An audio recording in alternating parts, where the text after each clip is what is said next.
I call this City Commission meeting July 14th, 2026 to order. Will you join me in a flag salute?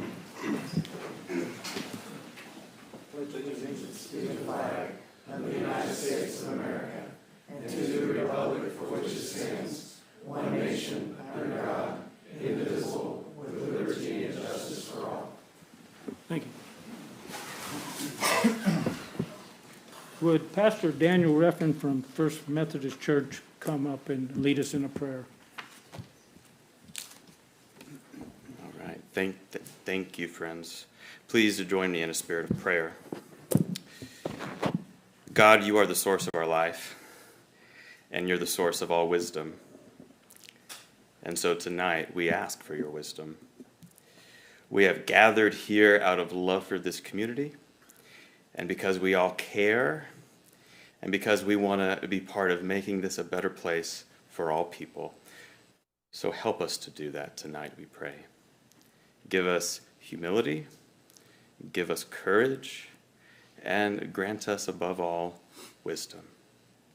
In Jesus' name we pray. Amen. Amen. Thank you.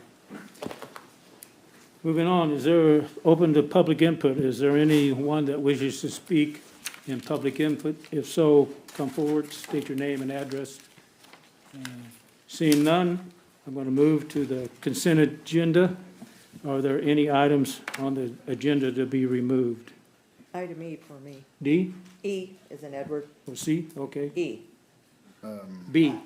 No, E. E, okay. Gotcha. Yeah. Well, I'm going to pull item B, C, D, and E. So is there a motion to approve item A, approval of the June 23rd, 26th City Commission meeting minutes? So moved. Second. And motion and second to approve, roll call vote. Brooks. Yes. Winsell. Yes. Perry. Yes. Sigley. Yes. All right. Item B, approval of ordinance number S-1116, levying a special assessment against the lots of parcels of land on which public nuisance was located, to pay the cost of abating the nuisance and authorize the mayor to sign the ordinance on behalf of the city. Dexter, I just want you to go through the process because we all get calls from people about several things on here. And I don't think they understand the steps it takes to get where they're going, because when they call, I go by and look at whatever it is, and then I come and talk to you. And you have a bunch of cases already opened. So if you could just kind of run through that, the first one. And there's 19 demolitions on that ordinance. So could you tell the process of? Yeah, so typically the city will receive complaints, whether it be see-click fix, which is a big one, or call in, or call you, and like you've called me. Once we receive the complaint, we will start a case. We'll send an inspector out to take a look at it, whether it's a building inspector for the DLAPs that you talk about, or a codes inspector for nuisance, weeds, grass, things like that. They'll go out, they'll document, they'll start a case. Sometimes it takes a while to find the owner if they're rentals. Once they get the case started, they'll send an mail, and they have 10 or 14 days, depending on what the ordinance says, what type of case it is, to comply with that, the owner does. After that, that time limit's up, the inspector will go back and then document whether that's been addressed or not. Then from there, they'll start a work order to go clean it up themselves, and that's how we get to this assessment. It's fair to say that after the work order is complete, or whether it goes to a notice to appear to the courts, which we've talked about that many times. Once it goes to the courts, it's kind of up to the courts. But if we do a work order on it, at that point, it'll get sent to finance. Finance will send them an invoice for the work order, and either the occupant or owner will pay that, or it'll get assessed in June or July of every year. So out of these 19 demolitions, have there been some that people demolished it themselves? Oh, yeah. So there's been well over, I think, 30 throughout the year that the Building Services Department has ordered to be down, and homeowners do take care of them themselves. And so what would cause that letter to, it needs to be demolished? What's the a state of dilapidation. So that's a pretty lengthy process that goes through, but in short, if a property is valued at X and it's 50% of that or less, it can be ordered to be demolished. Doesn't mean it has to be. We typically try to work with owners to get them to make the repairs, but sometimes they're too far gone. Right. Anybody else have any So questions? the timeline, a lot of the questions that I've fielded, the question on the timeline from the city, letting them know that it's in that condition and their time frame to get it adjusted. If they contest this, or they want to do it themselves, or they're pending some financial assistance or whatnot, how does that process work? Are we talking about delapse or nuisance cases or all the above? All of the above. If they need assistance with dealing with their issues on their properties, do we have Yeah, so again, we're only about compliance. We're not trying to bill anybody or make this stuff happen and cause hardships for people. So in most nuisance cases, there's always a phone number at the bottom, or any case, there's a phone number. We urge people to contact that number, work with them. Codes inspectors are really good about working with people, giving them 90 days before we even move on to work orders or notice to appear. And that's, again, case dependent. Obviously, we're not gonna give you 90 days because you don't wanna cut your grass, but right? So situation. as far as the structures, though, they're Yeah. given ample amount of time to Absolutely. figure out what's going Yep. on. And Yep. that was, one of the pointed questions I got was that the property owner felt that there was a structure they could have repaired, but they weren't given enough time to repair it or quantify the funds to be able to repair it. And some of these, and I drove around and looked, some of them, they've been in bad shape for many, many years. So the city coming and telling them it's time, probably was 2 or 3 years past due. Right. So, okay. Any other questions? I'll make a motion to approve item B. So moved. Been Second, moving second. Roll call vote. Brooks. yes. Mansell. Yes. Perry. Yes. Yes. Sigley. Yes. Item C, approval of ordinance S 1117, levying a special assessment against the lots of or parcels of land on which refuse matter was located to pay the cost of making the premise safe and hygienic and authorize the mayor to sign the ordinance on behalf of the city. 60 properties today that were, and I was gonna ask, I didn't see, what's the allotted days on that? To clean up the refuse? 10 days. 10 days? All right, any other questions? No questions? All right. I'll make a motion to approve item C. Roll call. Brooks. So moved. Second. Oh, He moved and I seconded. okay. We're there now. Roll Brooks. call. Yes. Mansell. Yes. Perry. Yes. Sigley. Yes. Item D, approval of ordinance S 1118, levying a special assessment against the lots or parcels of land on which existed weeds or obnoxious vegetation growth to pay the cost of cutting or removing said growth and authorize the mayor to sign the ordinance on behalf of the city. We have 323 properties today. What's the timeframe on that? 10 days. 10 days? Yep. How many out of that 100, well, I guess none of them has, but complied, so you do have people, So in working day, I think I told you there was 4,000 cases last year, right? Obviously, we're only 323. So yeah, we had a lot of people comply. and a lot of these, that's just, and say it's the grass, what's the height of the grass? 12 inches. So this, if they don't comply, it's just not one time the city's cutting that, they're probably cutting it several times a year. So there was an ordinance that was passed by the commission that, I don't know how many years ago it was, that we send one letter out for grass a year. Grass, I mean, postage is expensive today, envelopes are expensive, I know we want to make cuts. This was passed years and years ago, so we send out one letter a year. I think Tammy ran it, or city clerk ran it in the paper this year. You guys already talked about that at one meeting previously. But just so you know, we do reach out to people over and over and over. The goal is always to work with somebody. It's not send a letter out and in 10 days go cut it. It's send a letter out, wait for some correspondence, wait for somebody to reach out to us. If nobody does, then yes, we do have an obligation to go cut it. But if people call us and work with us, say, hey, my mower broke, or I've got some hardships and need some help, we obviously work with them. Are some of these properties, year after year, the same? Yeah, we have some absentee ownership. We also have some people that are deceased, that the house just sits there until it goes for foreclosure by the county. And then if it's on the property tax, then whoever purchases it is responsible for all the. This assessment puts that charge onto the property tax. How that's handled at the county, I Okay. don't know. All right.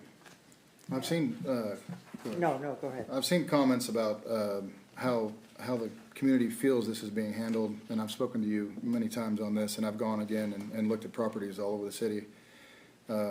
It's not something to take lightly when the city opposes a bill upon somebody else for work that they should have been doing themselves, or essentially the city shouldn't be responsible for.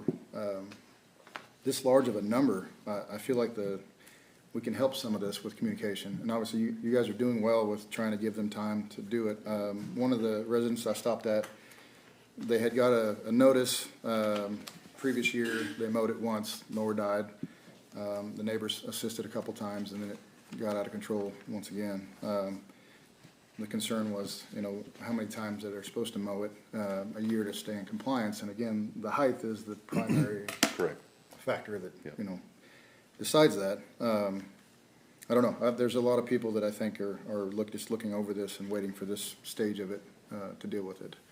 But I think if we maybe open up some more communication, throughout the year, not just through your department, but as the city as a whole, we could help with some of this. And I think we're working on a new website. Stephanie's been very good about working with us on putting that kind of stuff out. I think going forward, the new website's gonna help quite a bit.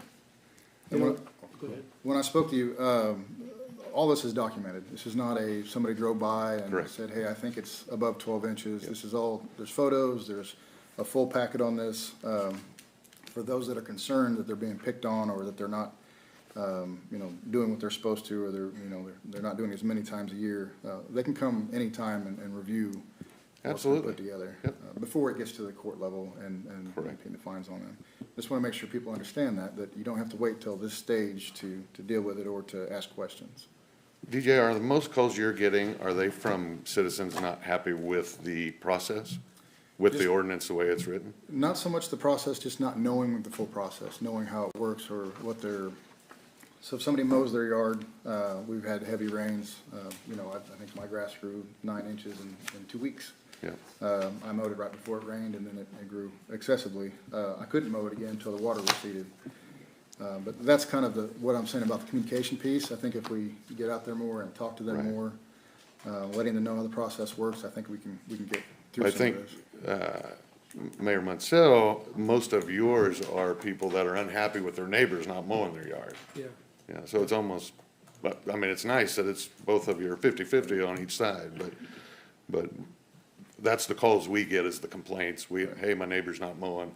We very seldom get a call saying, hey, you're picking on me, until we've sent you the letter. Yeah. But what we're asking for is you to call us. We'll obviously work with anybody if you call. If you don't call, then at the end of that time frame, we have an obligation to mow.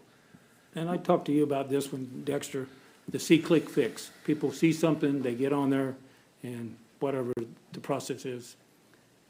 And they think automatically that's gonna be taken care of. Sometimes I don't know, the wording, does it say case closed or? It does. So I think there's a misconception out there that C-Click Fix is Facebook or communication tool back and forth. It's a reporting tool. It's how you report a problem, and then we're not gonna have a banter back and forth on it. It's not social media. It's a reporting tool. So when you report it and the inspector sees it, they will go out and start a case and close that case. That's the goal of the, Well, if you didn't have enough to do on checking on these ordinances, when's the shipping container ordinance go in effect? so that was not, remember that would go into effect 90 days from the date of publication. That date is the 30th of this month. So we will start enforcement after the 30th of this month. All right, Dexter, thanks. Wait, Dexter, yeah, she's got something, I got one more question. okay. Tammy had the notice in the paper, and we talked about that in great length. Was that, the way it read, the only notice people were gonna get at the time? Because it read that way. And then you were being gracious to send a letter, and then 10 days after the letter. And we then- still do send letters. So I'm just saying, the way I read it was what the notice was gonna be, the only notice for everybody.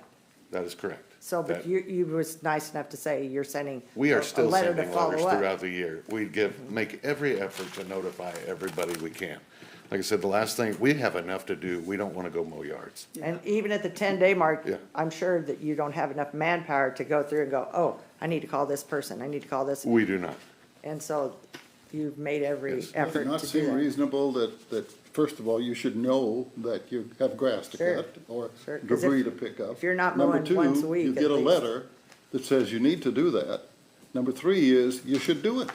It's that simple. I mean, Sure. you can No, but belabor I'm just this all you saying that want. when she sent the notice out to begin with, that was the first notice of the year, so. Right. And then as far as going back to what he said about see-click fix, there's a lot of things that seem like they might hang there for a year or better. Is there a reason why that is that way? And then Well- all of a sudden, some things just like go away, but it's C-Click still. Fix is a really big tool, and I'm only a small fraction of that Mm-hmm. as far as what comes to me. C-Click Fix is for roads, for animal control. Almost every complaint I think you could think of is Mm-hmm. in C-Click Fix. I see a small portion of those.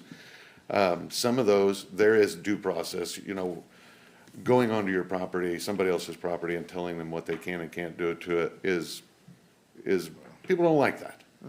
And it's very challenging, and sometimes finding the owner can take months. We've tracked down people in other states clear across the country. So before we just go onto somebody's property, short of mowing, anything above mowing, it can take some time. And a dilapidation case can take years. And if it does go to court, those can take years. So see-click fix automatically sends whatever the way it's categorized to you or to Different Matt or departments, to correct. Lonnie. It just And depends some on- of them, depending on the way a citizen may put them in, may fall off into never land until somebody finds them and digs them out. It just depends on how somebody categorizes those, and I'm Sure. sure IT could talk Oh, more yeah, about I'm it just than I could. but- curious. yeah. Okay, thank you. You're welcome. Actually, the last question I have for you, and I apologize, I know you've explained it to me, or I've read it somewhere, but I don't have it in front of me tonight. The process of the cost implied on the property owner for vegetation removal, and it's like several of these are different prices. So- or fees. On these, you guys set an ordinance, or commission had set an ordinance years ago dictating the price. I believe it's $200 an hour, and then there's an incremental charge, and then there is an administrative charge, and then on top of all that, we have to add on publication charges. We get that from the newspaper. Right, and so let's make sure the public Yep. understands how that formula works, so, and like I said, you explained it to me, so, I just wanna make sure they hear it, so they know that it's not just an arbitrary number we're No. throwing at them saying, we think it's worth this. It goes off fuel, equipment, man hours, all those things are. Well, and it's actually a little bit to de-incentivize them to not do it. I mean, we don't want to be in the property maintenance business. We've got plenty of parks and things to mow. So some people just wait for the city to do it if we only charge. I mean, if they can get a cheaper deal having the city mow it than somebody else, then they're just going to let us mow it forever and we're never going to get out of this. So the fees were set to, make people understand that we don't want to mow your property. We don't want to pick up your property. And if we do, it's going to be way more expensive than if you just took care of it yourself. Thanks, man. Any other questions? I'll make a motion to approve item D. Second. It's been moved and seconded. A roll call vote. Brooks, Yes, Mansell, Yes. Perry, Yes. Siegler. Yes. Thank you. Thanks, Dexter. Good job, Dexter. Item E, approval appropriation ordinance for the period ending July 14th, 2026, subject to release of HUD expenditures when funds are received. I'm going to recuse. Say, all right. Roll call vote. Mansell, Yes, Perry, Yes. Siegler. Yes. motion passed. Thanks. Special presentation, 2025 Annual Comprehensive Financial Report, representing from BT and Company, PA. The city's auditing firm will present to the review the city's 2025 audit and ACFR. Good evening. My name is Matt Deitch. I'm a partner with Swindle, Jansen, Hawk & Lloyd. So we were formerly BT & Co. Name change as of January 1st of this year. So hence why there's a different logo on the reports this year. You're probably used to seeing Stacy Hammond here presenting to you, and she was the partner on your audit this year, but unfortunately she had surgery at the end of last week and is at home resting and recovering right now. So I've stepped in into her place for this evening. Also, I have Trey Shelton, who was the engagement manager, here with me tonight. Trey will close out our presentation. He'll share the results of the federal single audit and other findings that we're required to communicate at the end of the audit. So you should have received two documents from us. One is the very thick, the actual audited financial statements of the city for the year ended December 31st. We will not be going through that tonight. That's for light reading later. But the shorter report is our required communication to you as the city council of the results of the audit process for this year. So that is what we will be going through this evening, pretty briefly. So first of all, I just want to start, our responsibility as your independent auditors is to perform your audit in accordance with generally accepted auditing standards. We also have to audit the city under government auditing standards. We have to abide by the provisions of the Single Audit Act because of the level of your federal expenditures of the city, which then the OMB compliance supplement comes into play, and also the Kansas Municipal Audit and Accounting Guide. So a lot of different regulations that you're subject to that we conduct your audit under. Those standards require us to perform procedures to obtain reasonable assurance about whether your financial statements are free from material misstatement. Our procedures include examining on a test basis, so it's not 100% testing, it is on a sample and testing basis, evidence that supports the amounts in the disclosures within the financial statements. We also review the accounting principles used in the significant estimates that the city's management uses to prepare the financial statements. So we're pleased to report tonight that as the result of our audit, we determined that the financial statements of the city are presented fairly in all material respects in conformity with generally accepted accounting principles. And we issued an unmodified audit opinion, which is the best opinion that the city can get, is that unmodified opinion. So in the accounting policies and practices section of the report, this is where we would bring to your attention anything identified in our procedures that we perform relating to changes in existing accounting policies or newly adopted accounting policies or principles, or significant or unusual transactions or significant estimates. So within that category, we only have significant estimates that we'll talk about very, very briefly tonight.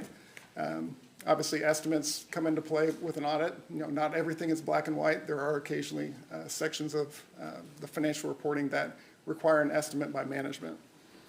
So within the report to the City Commission, we have listed out those significant estimates that we evaluated as part of our audit.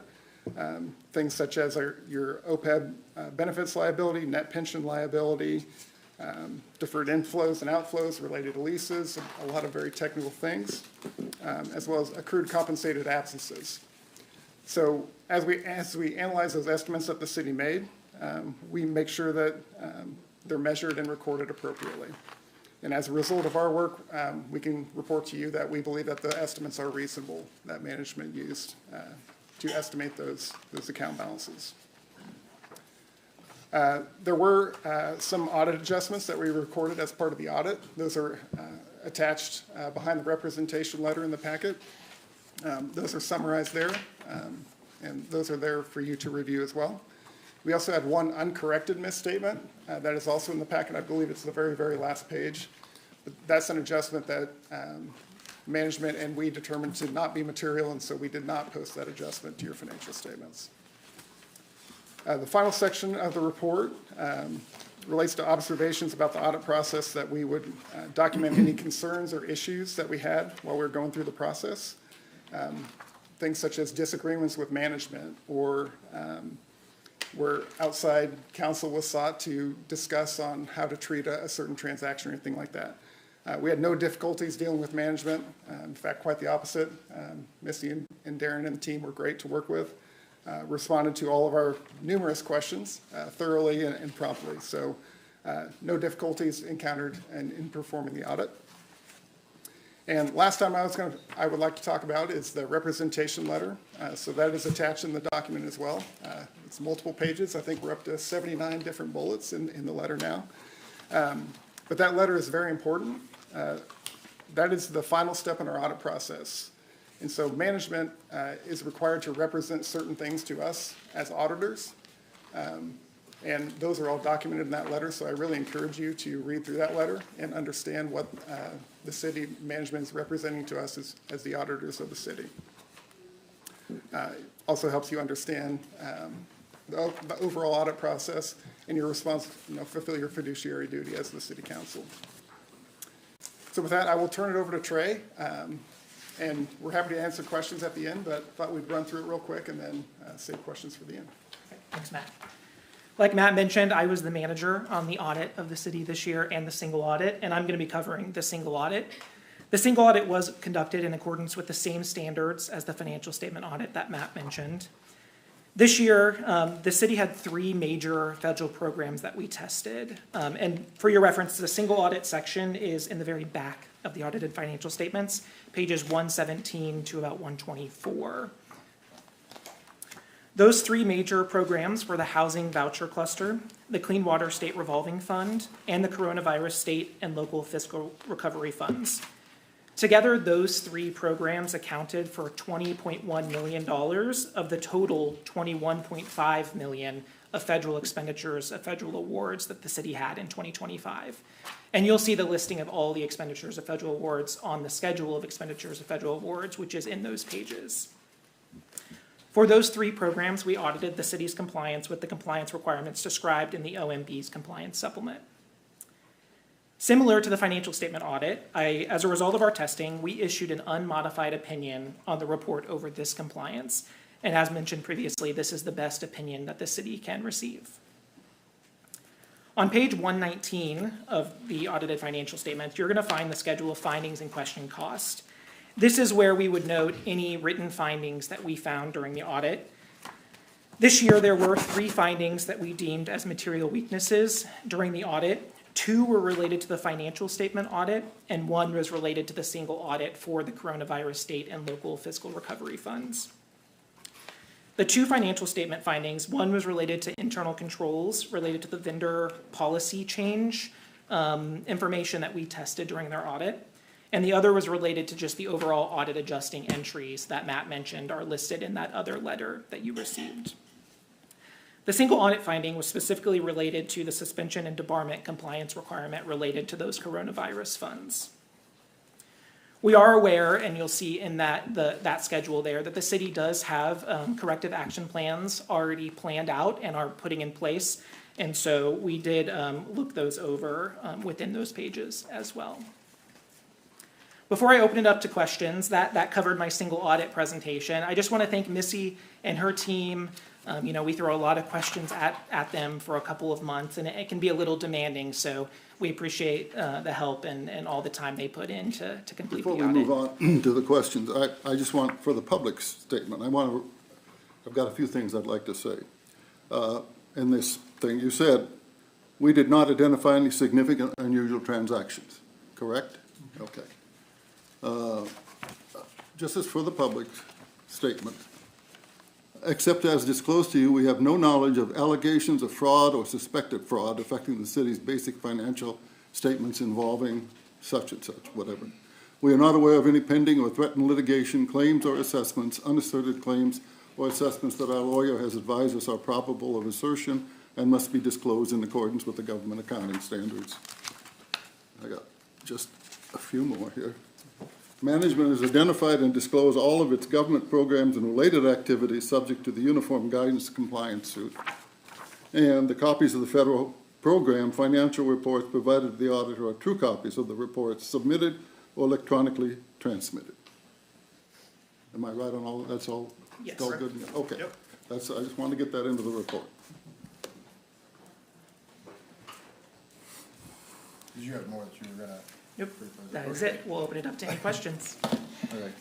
So what signifies a significant event that is found or isn't found? As Commissioner Seeley was stating, no significant findings were found. What's that tier? Where's the start point? Yeah, so through the audit, we operate the audit with a materiality which is based on certain financial metrics of the city, and so significance is really based on that materiality that we set. And within the city, there are actually multiple materialities that we audit under depending on which fund the transactions take place in, and different things like that. So materiality is really our judgment when it comes to significance. So it's not really set at a dollar amount, it's at a significant effect to the city by what the issue was. Correct. Okay. And so, when you do the length of the audit, you said it takes several months to do this and you go over it. The data provided, and like I said, I've gone through it several times and I'll continue to do that. It's a lot of information in one place. The information that is submitted for this audit, is it holistic for the city or is it batch driven? I know it says it in a couple different places, but how much information did you cover in this audit compared to the city's entire function? So we are provided a trial balance at the very beginning of the audit that includes all of the year-end balances from the city. So that includes the income statement activity throughout the whole year, as well as the balance sheet activity at the end of the year. And then we take those balances and tie them out, like Matt mentioned, on a test basis, so sampling through supporting documentation. Okay, so you said sampling, so what's the percentage sampling from categories within the city? What are we looking at? How many offhand? I just want the public to understand that the audit process is there to validate what's being spent, how it's being spent, and the process of it. So as long as they understand how much of the actual expenditures are showing up in this audit, I think it makes sense. Yeah. Yeah, so in actual percentage, I don't think we can probably say that, but just for a little more reference, so we take a risk-based approach to the audit. So risk can be based on size of the accounts, size, number of transactions, or inherent risk, where it's, a management estimate, for example, is very inherently risky because it involves human judgment to determine the balance. So as part of our understanding of the city and its transactions and processes and cycles, we determine based on a risk basis which ones we will test at a higher level and which ones we'll test at a lower level through, say, analytical procedures versus vouching to source documents and things like that. So different types of transactions, different account balances are tested in different ways. And so, the audit isn't just, hey, we want all your invoices for the entire year and we're going to test 50% of them, for example. It's really a risk-based approach, and riskier areas we put more focus on, we test at a higher level. Less risky areas, we do analytical procedures, comparisons to expectations, different things like that. So I know I'm not giving you an exact answer to the question, but that's really the approach that we take with the audit. So the process that took place for this audit, roughly, what's the majority of the time spent on for validating information? Significant balance sheet accounts, for sure. So all your bank accounts, debt liabilities, significant receivables. We spend a significant amount of time on the balance sheet items. Assets and liabilities are a big part of it. Federal expenditures, we are required, like we talked about, by OMB and the Yellow Book and different things to test significant amount of those federal expenditures. So that's where a lot of the detailed testing. We test a lot of your capital additions. You had pretty large construction project this past year. We test those at a higher level when there's significant activity like that. And obviously the estimates again, just because they're inherently risky, we spend a lot of time on those as well. And try to get third-party validation as much as we can. Sending confirmations to your banks, to bondholders and different things like that to get third-party validation of those amounts as well. I met with Stacy in March, and at the time, she knew, because he asked me, it's kind of a funny question, she asked me if I was aware of any fraud that has happened, and we were aware of it, but that's not on this report. But I did ask her to look into our credit card purchases, and you guys did, you tested them, and found out, I'm not going to go through what that was about, but I'm just going to read, if that's all right, what the email she sent to me. Based on follow-up with the city, the updated policy put in place after years in, and the compensation controls in place we have given the city a controlled deficiency as a result of this testing. It is important to note that the controlled deficiency does not rise to a level to be a written finding in the audit report. It is a type of deficiency that we communicate to the city verbally and recommend the city work on getting it fixed. And we had a policy on credit card use, and I think some of our employees just got lax in the procedure of how to use the credit card, even though the written policy, step by step. Like I said before, 95 to 97% of the employees use those credit cards correctly.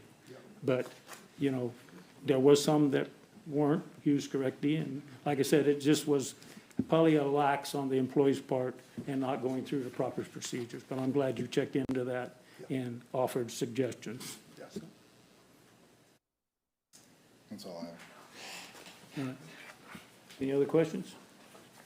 Thank you very much, guys. I want to thank you guys and tell Stacy I hope she gets better, and I appreciate the numerous hours, and Missy and her team, and Jay specifically, the two of them, were very patient, and we kept saying that, you know, they got to go through everything, so thanks for going through everything, and thanks for driving over today, and please tell Stacy, hope she heals quick. All right, thank you. Yeah. Thanks.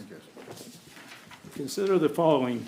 Resolution number 1304. Consider approval of resolution number 1304, a resolution of the governing body of the city of Pittsburg, Kansas, authorizing the redemption and payment of its industrial development revenue bonds, series 2017A, 2017B, Kendall Packing Corporation, and the sale and convenience of certain property to Kendall Packing Corporation. Mayor, Commissioners, this is Stacy Steele with Gilmore and Bell, and Blake's out of town today, so she'll be taking care of this for us. Thank you. Did I say Sarah? Oh, I say Stacy. I got Stacy on my mind. She was the auditor. I'm sorry, Sarah. Good evening. Too I'm many Sarah S's. Steele with Gilmore and Bell. Thanks for driving up again. Coming over from Wichita, and in 2017, the city issued the industrial revenue bonds for economic incentives for the Kendall Packaging bond issue, and they have determined that they want to pay that off early, and so they've given proper notice, and they will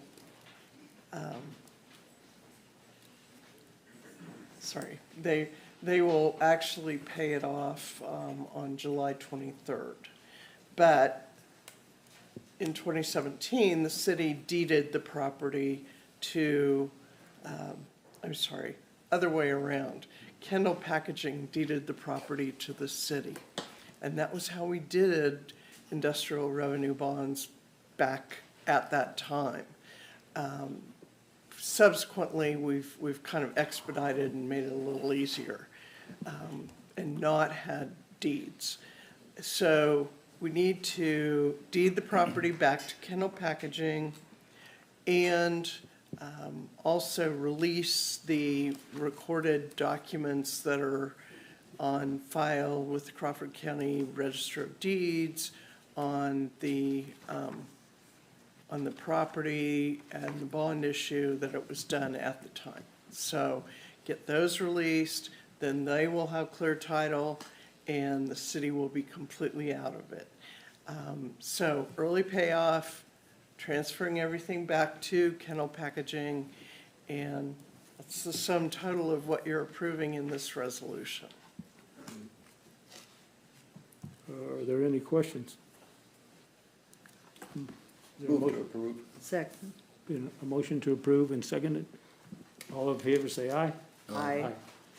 All opposed, same sign. Motion carries. Thank you. Thank you, Sarah. Item B, sports complex improvement. Consider the recommendation of the Economic Development Advisory Committee to allocate $750,000 from revolving loan fund to support the improvements in and around the Don Guthrie Sports Complex. Mayor, City Commissioners, so today is an important day. This is a project that has a lot of momentum due to the $1 million of bonds that you put towards it a few months ago. We've been very successful in working with Mammoth to get the turf for the 3 infields that you had originally spec'd out in the bond sale. And then quickly we had a donation come in to say that they wanted to do an entire field for the girls softball. And from there, it just kind of took off. Joe De La Sega's here. Blaze Bauer's here with Mammoth. I'd like to bring them to the mic, and if Joe could run through a presentation, it kind of shows you the vision, but there's a lot left to do on this project, but we wanted to make sure we asked the EDAC for their help. They made a recommendation, and we're here to answer any questions about it. I think Joe's got a pretty good presentation to show you what the EDAC saw when they considered it. Hello. Hi. I'm here as a community volunteer supporting the efforts of the city of Pittsburgh for an asset that belongs to the city. I'm also supported by several people who've also joined me in volunteering to help raise the money to be able to fund this. We are so excited about this project, and I'm excited to share with you kind of what's going on. The big picture is that we have an opportunity to turf JC's. It's our iconic historic ballpark that we're known for and still continue to get rave reviews for everybody who comes to the city. That now is a turf infield. It's been there for a while, and we're going to have the opportunity to turf that.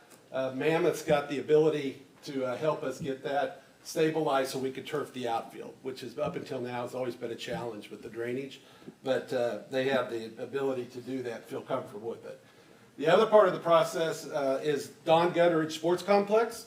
It has 7 ball fields in it. You see a picture there. That's going to be an opportunity to come in and turf the infield and the outfield for every park in the process. The other part of the project is that working with the city leaders, and when I say that, working closely with Darren, Hall J. Byers, Kim Froman, and Chris Loy, who've actually absolutely been terrific to work with. So this is what the project looks like. I wanted to jump into it a little bit, though, is we'll go back, I'm sorry. There we go. This project started with you, and we are very appreciative for the bond issue you did and the money you allocated to get this project started. That started a chain of events that have been dreamt about for 15, 20 years in this city. Anybody that's been on those ball fields played with our, played ourselves, our sons, our daughters, our fathers took us out there to hit. There's a lot of experiences, emotion, and history in those parks. We've done a great job in this community with our sports and recreation, and kind of known as a leader in the region. But over the last couple of years, the parks are not what we'd call a leadership position compared to what surrounding communities have. So our perspective has been, it's been a great 50-year run. Unfortunately, our fathers and the generations in front of us set up a great parks and recreation. But now it's our opportunity to get these parks up to a place where we could be proud of them, we could be proud of people coming to town, we have a place for our kids to play well into the future.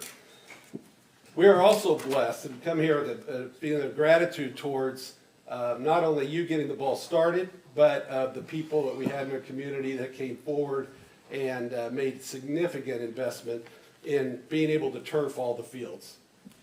Their gifts were that we will turf the fields, but the infrastructure, we'll do as much turfing as we can.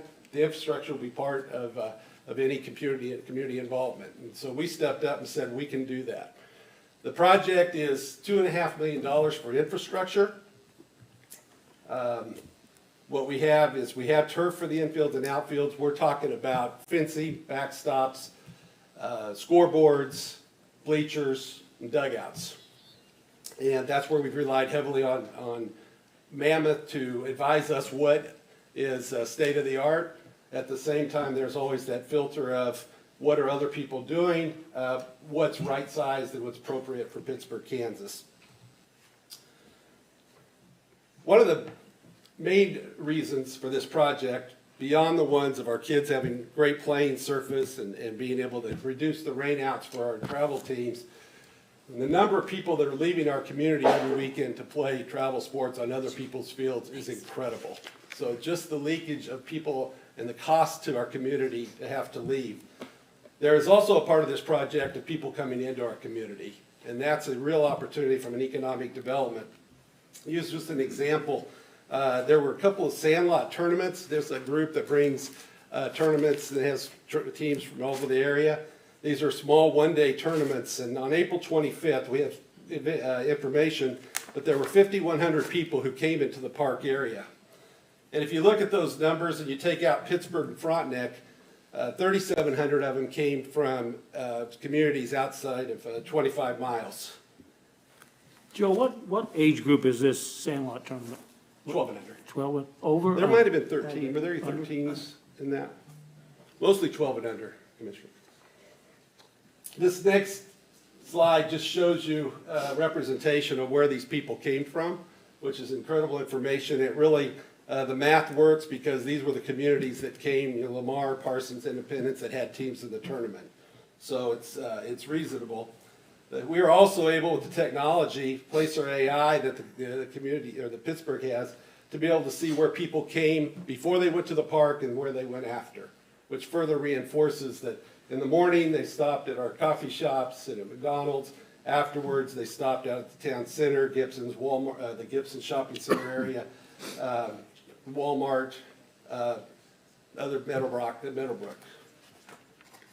So we went in front of the Economic Development Advisory Council, and very grateful for them and the time we had with them to be able to lay out this case, that what this could do for us and our community to have these facilities. The challenge is, all of this is on us in terms of Mammoth is willing to come in and be able to get this project done, starting at the end of the baseball season, which they planned on doing with the 3 fields that you had blessed. But for us, it's critical that the infrastructure piece get they know what the scope of their work is. So, ma'am, I'm going to ask Blaze to get out and just kind of talk about that for a minute. In front of the EDAC, we said that we have a project that's $2.5 million for infrastructure to finish this project off right. $2 million of that we will look at to come from the community, from individual donations, and the rest of that would be coming from governmental agencies and foundations and grants. I can just say how proud I am of the people that we approached that were enthusiastic, that were leaders in the community, that have children playing sports, and everyone that we asked was excited to be in the project, but they've also become volunteers and are actually working on the fundraising. So, and many of them are represented here tonight, and so appreciative of their work. So if I could just have Blaze come up. We had a meeting where we shared the hopes and the dreams of this park, and there were some great comments from Mammoth, who is a national company and has seen parks all over the country. And so, Blaze, if you would please share your perspective from Mammoth. Thanks for having me back. First of all, I want to say this. I've sat in some meetings with Joe, I've sat in several with Darren, and just to have the vision, and one thing about leadership, you have to have the vision, then you have to help other people see the vision. And I think Joe and Darren have done an amazing job of that, and they can be very persuasive in talking to people about donating for a project. I'm amazed that the people have stepped up and committed dollars for this project. So right now, we'd come, I think it was back in May, maybe April, and we were going to do Stice and 2 infields. And since then, things have changed, and sat in some meetings where some people committed some dollars. So obviously, if you're going to do this, you need to do it. If you're going to do all of them, it's time to do them now instead of feathering them out.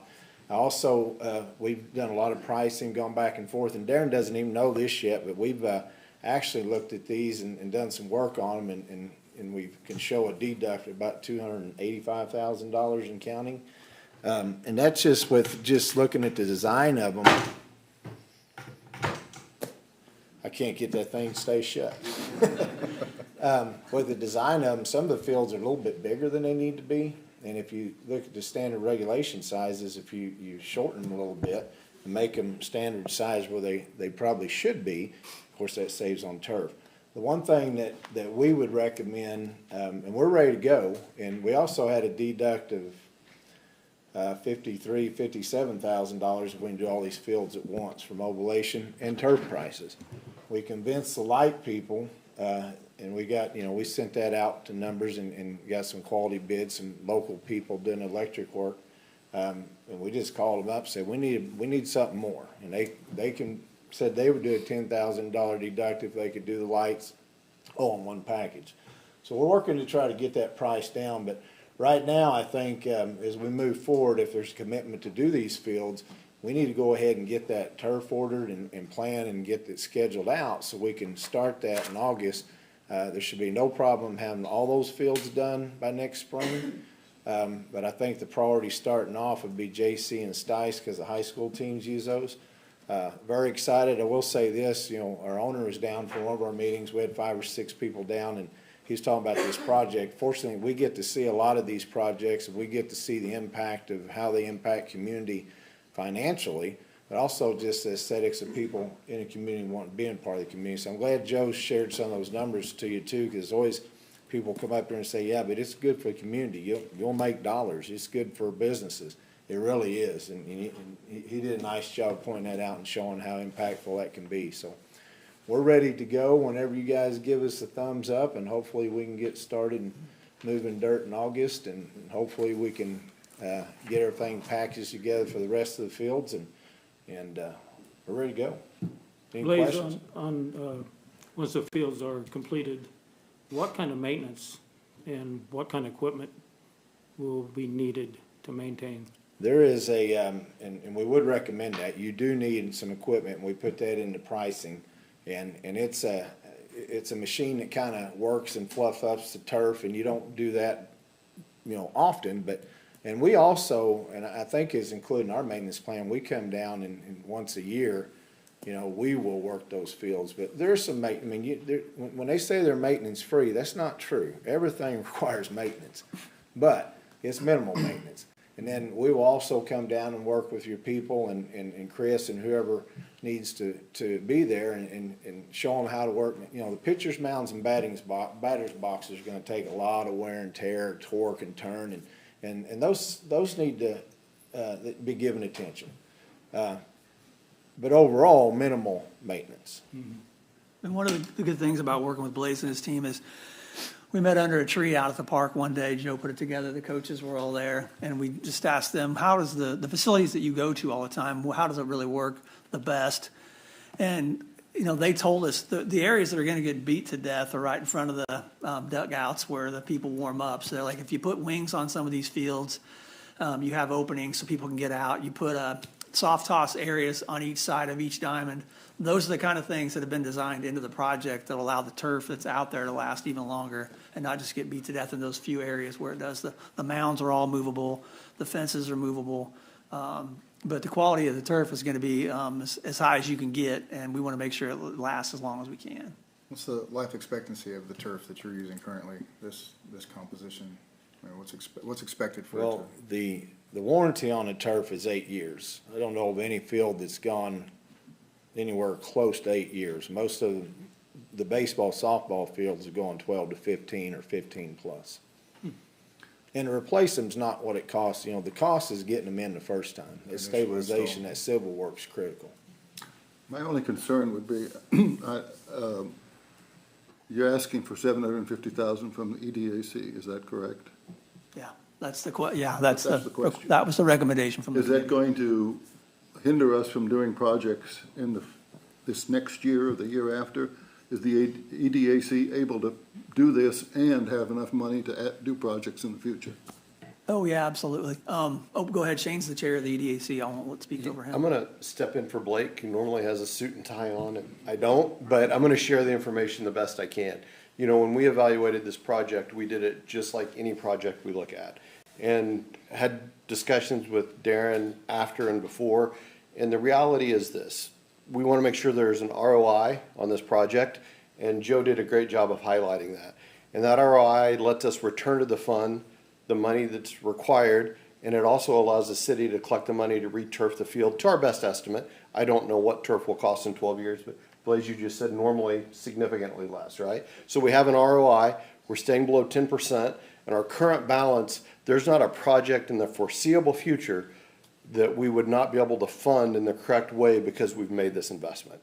So we're trying to be good stewards of our funds to address exactly what you're saying. One other thing that jumps out that's pretty unique about this project is we've invested in a lot of projects, and I know we gave money to the soccer or the outdoor track this last year, and that was very important, but this is literally a revenue-generating asset that the city owns.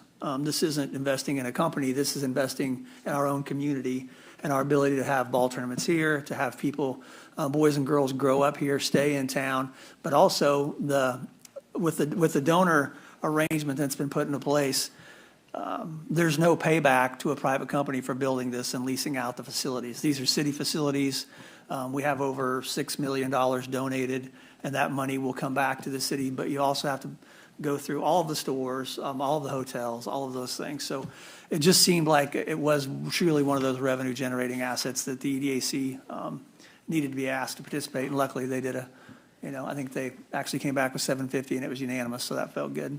I don't know what kind of funds is gonna be generated from all the tournaments that will probably be there, but that money will go to help maintain, the fields and whatever needed. That money will go back into that project. Yeah, I think one thing we discussed, not only maintaining the fields, but I think there's real opportunity for tournaments, and those funds also could support someone who runs and is pseudo sports authority to make sure those tournaments attract the people we want to from further areas.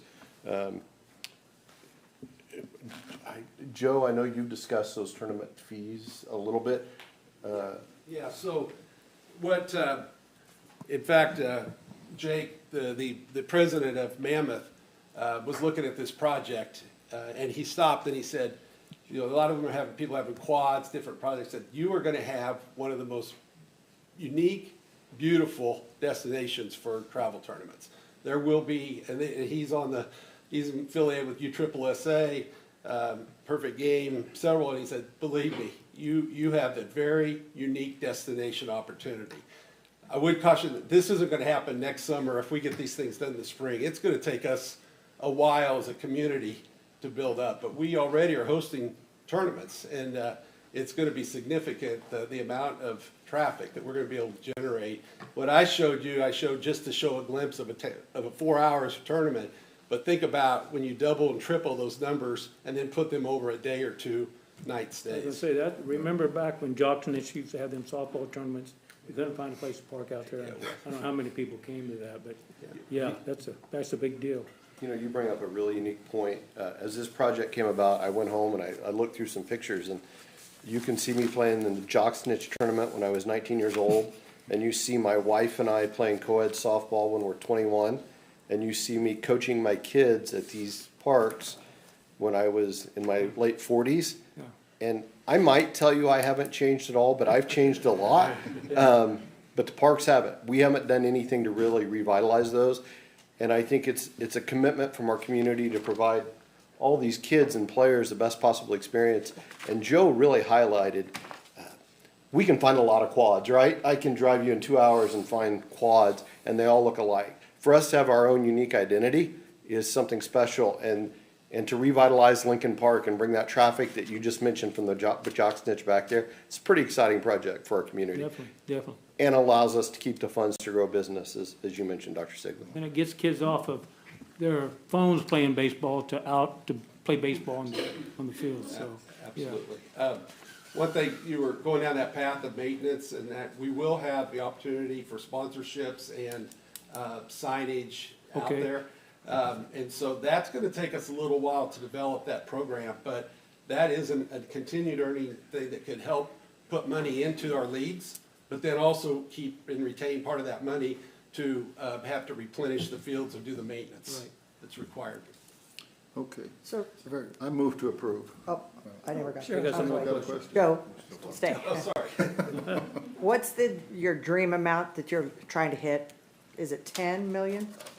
For the project, I look at it more as what I'm trying to raise, 2.5 million for the infrastructure. Right. The entire project is gonna be in the 9 to 10 range, just because there's 9 to 10, there's okay. continued things that are looking back at the project. But if we locked in and gave you a hard number, if you say, give us a Sure. number, I'd say it's 9 million as of today. So when Blaze was talking about doing the turfs first, the infrastructure as far as the parking and the road through and all that, does that happen at the same time as he is doing their part?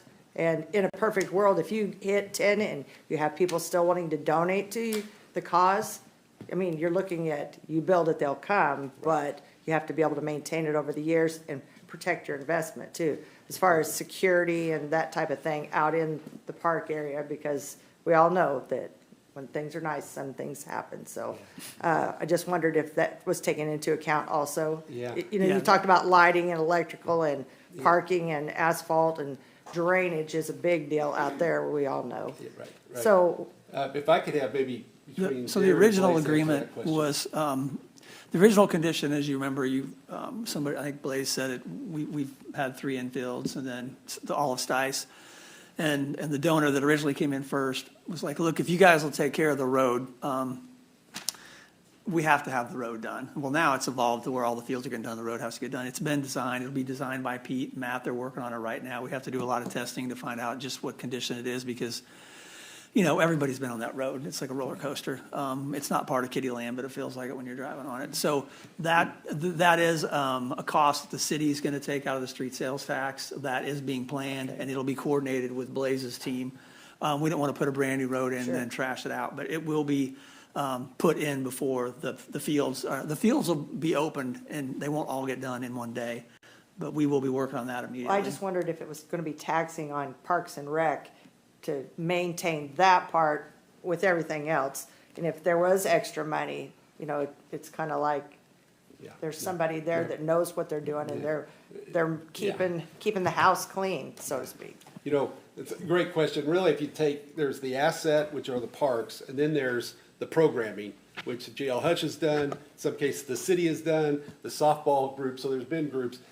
That is already in place, so it's not gonna have to fall all on the city, but the asset itself will be on the city, and that's where I'd come back to between the sponsorship, sales, that annuity, plus the tournament annuity.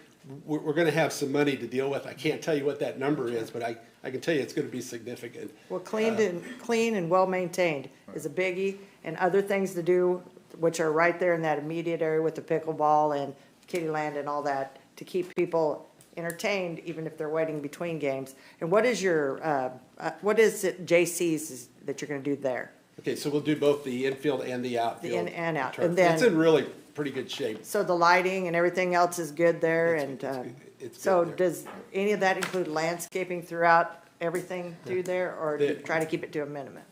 Well, if people come forward to help us with the landscaping, it would always be nice to beautify it as much as possible. That's something that's probably a softer cost that we're not trying to address right now, as far as, I mean, it'll be, Blaise, how would you answer that in terms of the work you'll do when you, with the fields themselves, but the drainage, anything there that, when you get into a project like this? Yeah, we've spent an extensive amount of time. In fact, our lead engineer was on a meeting with the engineers here in the city today. They had some questions for him, and they've already talked about how we're gonna handle the parking lots. We're gonna have to bore under them, whatnot. We've talked about the drainage on JC, obviously that holds water, so our people are in communication with your people right now to try to bring that together. Does that answer your question, or? I just wanted to know, you know, like I said, if you build it, you have to be able to maintain it. And if you had an overabundance of people wanting to donate, would it go somewhere over here, and the money's there, even though you might not have used it all right now, to maintain it? And then, if that's the case, and we're talking about Pittsburgh as a whole, when he was talking a couple months back about the soccer fields being grass, then all of a sudden turf comes into play on soccer fields. Are you only right there in Lincoln Park? Yeah. Would it be for anything else? Because I think you may end up with more than you realize, because people will Yeah. get on board with that. No, yeah. Well, there's gonna be a wish list that you could do other things, but Sure. right now, we haven't gotten about getting excess. We're just trying to chase Well, the two. let's- So when you Let's talk be about the fair. roads and Yeah. everything, are you talking about the parking lot over by the Y, also across from? That'll be put in a parking as well, Okay. but Blaise has already, accidentally dropped off a plan of a turf soccer field or two. So he's working us Oh, because he's sure. in the But, business. well, but you mean, he understands that, we have to go at a pace. But if we do get more donors, obviously some playground equipment. One of the best aspects of this location is it has a golf course for parents. It has a swimming pool for families. It has kiddie land. It has pickleball. And the 7 fields and the JCs. I mean, it's just really unbelievable. So I think the top end is amazing. But what we're focused on right now today is there's a timing aspect of the infrastructure. When they put in the turf, if we can put in the fences that go in it, then they sit in the new concrete that the turf is part of. If we do that after the fact, there's going to be an issue with that. But then everything else that Joe's mentioned, the lighting, the batting cages, all those things are, the dugouts can have some serious improvements. Those are things that need to happen, but this ask primarily, this 750 is going to go to that outfield fencing so we can get this thing tied in, and those fields will sit there for a long time, I think. Tell me if I'm wrong. Yeah, so you asked earlier about the total price for this. Right now, and this is off the top of my head, it is right around $9 million, but it's gone from here down to $9 million. Sure. And you kind of start value engineering, you find efficiencies. Now, I'll give you an example. The one thing of all the things, you call them accessories or other than the turf, the only thing that we would request and strongly recommend is we would strongly recommend, if you're going to replace that fence, you need to do it when we do that turf. sure. And it can save you some dollars because we can realign those fences. Some of those fields are they're not all just perfectly oval out there. And some of them are a little longer in parts of them than they need to be. And we can shorten them, and we just need to take care of that when we do the turf. Sure. I will say one thing as far as parking lots. I wouldn't do anything with the parking lots until we're done. Is the season over out there now? When can you get started? It's done. I think Chris said, he sent out the email. Adult slow pitch is obviously something that goes on into the fall, and I think he made it clear to people that, this is pretty much coming to an end for this year. But people have been very supportive, and all of the coaches. Dr. Sorrell, everybody just sat there and shared so much with their time and their ideas that I think it's going to be an unbelievable place, and I think the money will come in eventually too. But I think we do have one of those, and it's been spoken about, one of those rare locations that it's all encompassing for all youths, all ages. I like that everybody's getting involved with it like this, and all the hard work you've put together for this to explain it to people. We have a motion on the floor. So I'll second Doc Siegley's motion to approve, with the understanding that we're building core memories, and the city of Pittsburgh is investing in their parks, and that's an amazing thing. All right, is everybody got questions answered that they had? I take it as a yes, so, there's been a motion and a second. All in favor of this item signify by saying aye. Aye. All opposed, same sign. Congratulations, guys, good work. Guys.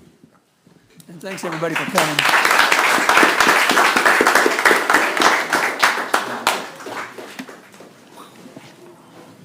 Hey, good job, Joe. Thank you. Give me a minute. Thanks.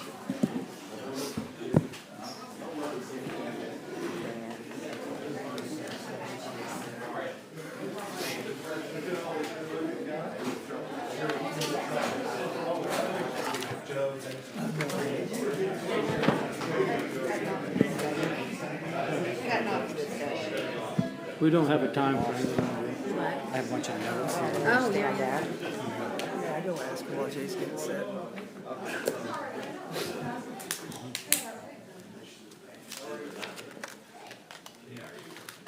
Before we get started, I'd just like to say, when we're having a discussion, I know there was a motion made, but I'd like to see everybody get all their questions answered before we vote on something. So, anyway, moving on to item C, 5-year financial plan.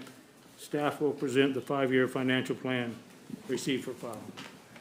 Hi, Mayor and Commissioners. This financial plan you're looking at is essentially the financial plan that we presented to you on our working day back in June. And we wanted to give the general public an opportunity to kind of see it The previous meeting was open to the public, but we typically don't get public attendance at that meeting. This one will be broadcast, and we want to make sure that this is, as we present this to you, that the public sees it. I'll try to go as quickly as I can through this. The reason we do this, the 5-year plan, is we want to make sure that we take a look at what our trends have been. We want to look at if there's anything coming up that might impact the next year or upcoming years. We have to balance and look at our different needs that for projects that are coming up or any other emerging initiatives that are going to be presented to us. But the goal here is for us over the life of this projection, which is 5 years in the future, we want to make sure that we show how you can maintain a structural balance in your budget, meaning that your revenues and your expenditures will balance. Before we jump into the actual details of it, we want to make sure that people in generally understand where their tax dollar is going in Kansas. This chart was actually put together by the League of Kansas Municipalities, and it shows a breakdown of a dollar's worth of income and where that goes in taxes. As you can see, there's the federal income tax is 6.5%, and Kansas income tax is 3.4%. Obviously, the city has nothing to do with any of that. That just goes to those entities. Now, the city does collect property tax and sales tax. And 3.5% of that overall dollar goes to the property taxes, and your sales tax is about 4.2%. But it is important, though, to realize that of that property tax that you pay out of your dollar, only about a quarter of it actually goes to the city. All right, and of the sales tax that goes that 4.2% of your dollar that goes out of the to the sales tax. Only about 17% of that goes to the city. All right, so the share that you see of that dollar that goes to actual city budgets is considerably smaller than the overall share. The other remaining shares go to the state and to the school districts and other taxing jurisdictions.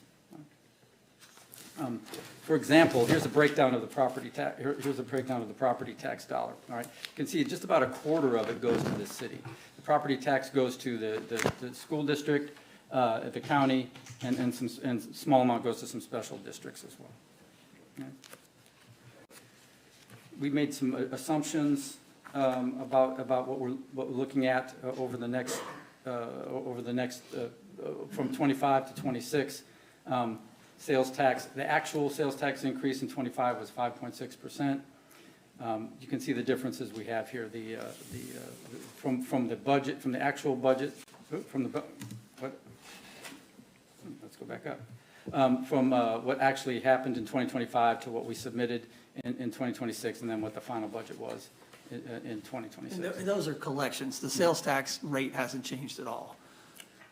Correct. Those are just collections, so. Due to increase in sales. Yeah, we're not increasing the sales tax. Now, it is important to remember that the budget submitted to the City Commission in July, right? And we're going to be doing that to you at our next City Commission meeting. We're going to be presenting our budget for next year. But the final determination of the assessed value and the final mill rate is actually done by the county in November. Missy's going to talk a little bit about fund types. Yeah. We are under fund accounting, and so we thought it would be good to give an explanation of how we are organized. And we have several funds. We have some that are general funds, and the primary revenue from those, they are your property taxes and sales taxes. And it funds certain things like our police, our fire, administration, facility maintenance, parks, and rec. Then we have the utility funds, which are basically those utilities, your water, your wastewater, your stormwater, sanitation. And so the primary revenues are the charges for the services. And, oops, it keeps, wake up. Maybe I should just sit here and shake the mouse. And like I said, the primary services is water, sewer, stormwater, sanitation. That's where the expenditures Oh, I forgot to go. ask, can I stop you? Is this, I know last commission meeting, there was a glitch that people that was watching it from home, is it working now? Are people? So, yeah, that was YouTube, which we don't have a lot of control over it, but we tested it before the last meeting, and a half hour before the meeting, it was working fine. they have tested this one twice yesterday and at least twice today, so it should be working, but we're obviously at the mercy of tech sometimes. Good question, Mayor. And then the final area of funds is special purpose or restricted funds. So those are primary revenues from dedicated sales tax, intergovernmental charges for services, and transfers from general. Primary services that are funded are healthcare, capital equipment, memorial auditorium, golf course, airport, and aquatic center. And there's just another list of them. It talks about the fundamental source of funding for local governments, operations. It's primarily tax funded. It's the least restricted general funds. Those are the ones that are not as restricted as some of the other special funds. And the funds are created to track specific revenues and expenditures.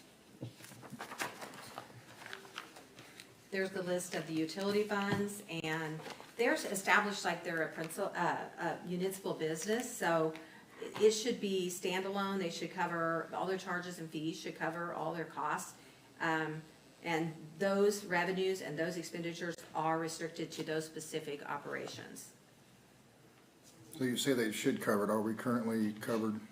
We are, we're the only one that, we usually have an excess in most of them except for sanitation, and that's due to the high growth and the added capital that we had to put into having new trucks and such to do that. But yes, it came very close. I think in the calculation I've done, it's almost break even this year. It's not quite there. But it started in the hole by about three, we started it out of scratch from the general fund one year, so until we get that money back, we're gonna consider ourselves still in a deficit. Yeah, it's those fixed costs that kind of get you, as you grow, you've got to add that big equipment, so then you've got to, cover that. So I think that it was on track to be covered, and then we, bought 2 more sanitation trucks. We grew faster than we thought. Added more staff,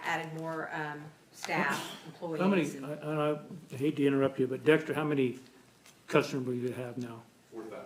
4,000. And we wanted to, when we first started talking about this, was 1,800 or 2,000? 2,000, I think, was kind of.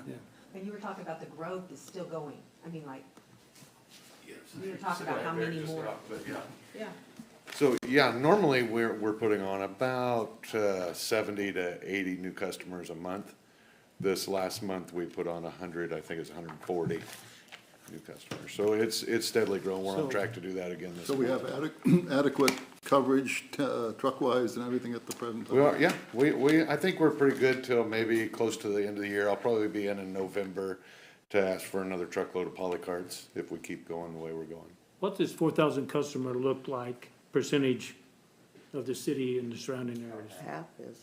It's Just half? less than half. That's yeah. good. DJ, to your point, we are, when we talk about reserves, we do try to carry a reserve, though, in each of those funds. So it's not, you have to keep it structurally balanced for the year, but you also want to have a buffer in case something happens, so. I think one thing we should make the public aware of, that we have 19 funds.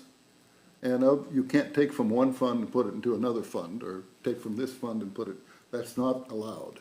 You Correct? can, for the most part, there are general municipal funds, and so that includes property tax, sales tax, court fees, some things like that they kind of just go in all together. And then That's one fund. But that's one big fund.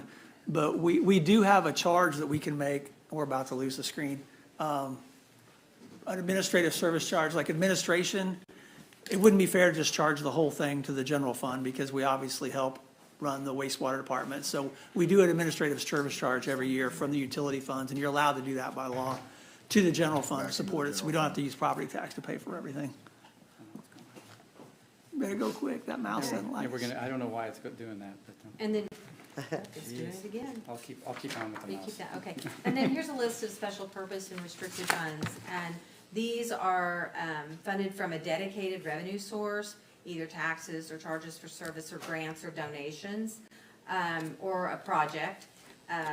They are pay-as-you-go, so when we're done with that project, or if it's a project, it's the income and the expenses come into there, and then it's done, or it's ongoing, but it stays contained within that fund that you spend as you have the funds, so.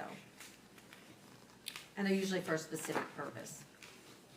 Well, just to give everyone an example of how we spend the general fund, this is the 2025 expenditure levels, and this is what we spent the general fund on. Obviously, half of it is basically public safety, law enforcement and fire. But we also spend it on our IT and Parks and Recreation, some money for infrastructure, property services, things like that. So this is how we spend the general fund, and you can see it's a pretty personnel-heavy kind of activities. This is how we spend the sales tax. Now, that was property tax. That was how we spend the property tax. This is how we spend the sales tax. Over half is streets and public safety. All right, is how we spend our sales tax money, as well as some economic development. We have a special sales tax for the Memorial Auditorium and a special sales tax for capital equipment. We'll talk about it briefly. Right. There are some programs that are funded by both property and sales tax. Over the years, property tax has not been adequate to fund at a level that we feel comfortable with. A lot of our programs, police and fire, for example, that's why they're supplemented by the sales tax. You can see up here that police and fire or public safety actually supplements our general fund expenditures for police and fire. But also we also get property and sales tax for street preservation and memorial. We used to actually have to subsidize Memorial Auditorium. We don't have to so much anymore. But also we do all of these things to get both property and sales tax funding. A little bit of actuals. These are the actual revenues that we received in 2025. And you can see property and sales tax are our primary sources of revenue. We do get some transfers, a lot of grants primarily, as well as franchise taxes and a variety of miscellaneous revenues that would be a long list if we looked at those. So, the property tax, this is the property tax for 2026. The USD 250 is going to be 35%. Pittsburgh was about a third. As you can see, it's about a third for property taxes, for a total of 159 mills that hits Pittsburgh residents. So Pittsburgh's share of the overall mill rate is about a third. This is the mill rates for in 2026. It is our most stable revenue stream. All right. All of the calculations that we do, basically the county takes what we project that we're going to be needing, and then assigns the mill rate accordingly. Come on. Boy, I don't know why that does that. I'm not sure why it's doing that. Yeah, before you move on, it's going back to the previous pie chart. Can we, in the future, get the breakdown of the miscellaneous for this sheet? Sure. Well, there's many, but yeah. I know there's a lot, but I mean, if we could put it on a single front page back or something. Sure, we can. It will just be like a list. And yeah, we'll get that, but just so people know, it's basically court, the Parks Department, there's all kinds of concession stands and things like that, so, but we'll get you the breakdown for sure. Pool and all the eaches. Yeah. We can certainly give you that. Thank you. Just to kind of give you an example, this is these are the actual property tax collections. The dotted line is a trend line. So we've actually dipped down below our trend line in 21 through 23, but then we kind of went above our trend line again, and we're again going to be tracking higher than trends for our property tax, or we did between 2018 and 2026. This is how the mill rates and the valuations have changed over the years.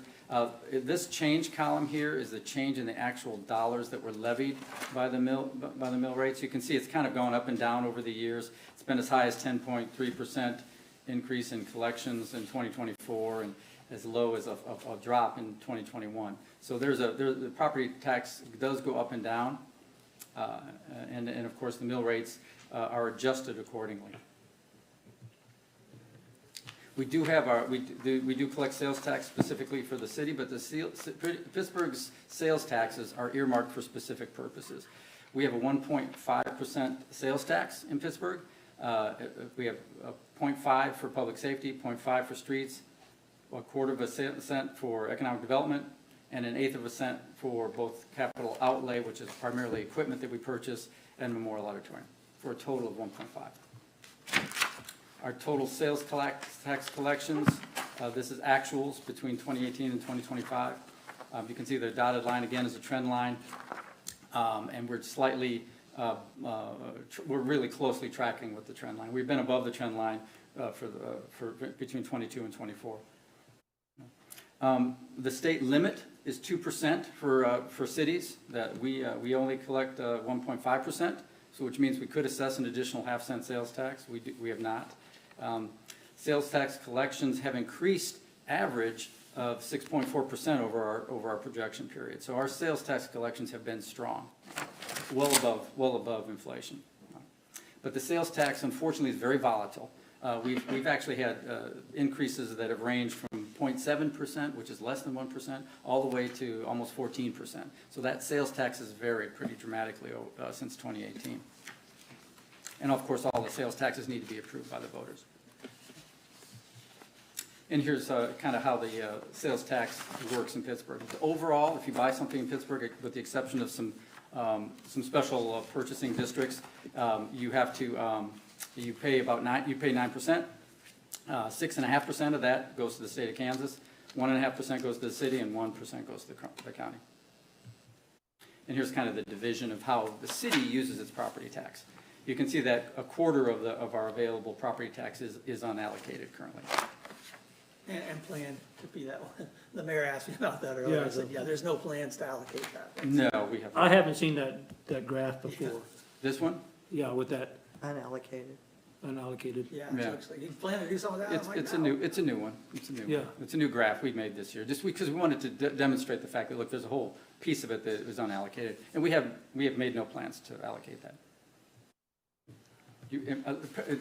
Missy's going to talk a little bit about the categories that we make expenditures under.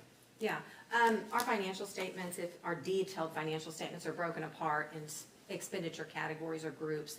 And so the groups are personnel services, contractual services, commodities, and capital outlay. Within the personnel services, you've got things like salary, your healthcare costs, your payroll taxes, and your retirement contributions, and they all would sum up into one group. And then the next section would be contractual services. And these would be things that we normally could possibly pay a third party. Software licenses, our utilities, which is our electricity, our gas, that sort of thing. Any kind of professional services, for instance, like engineering or anything like that would fall in that category. Our maintenance, which is just the overall maintenance of that department, whatever department it is that we're running the financials for.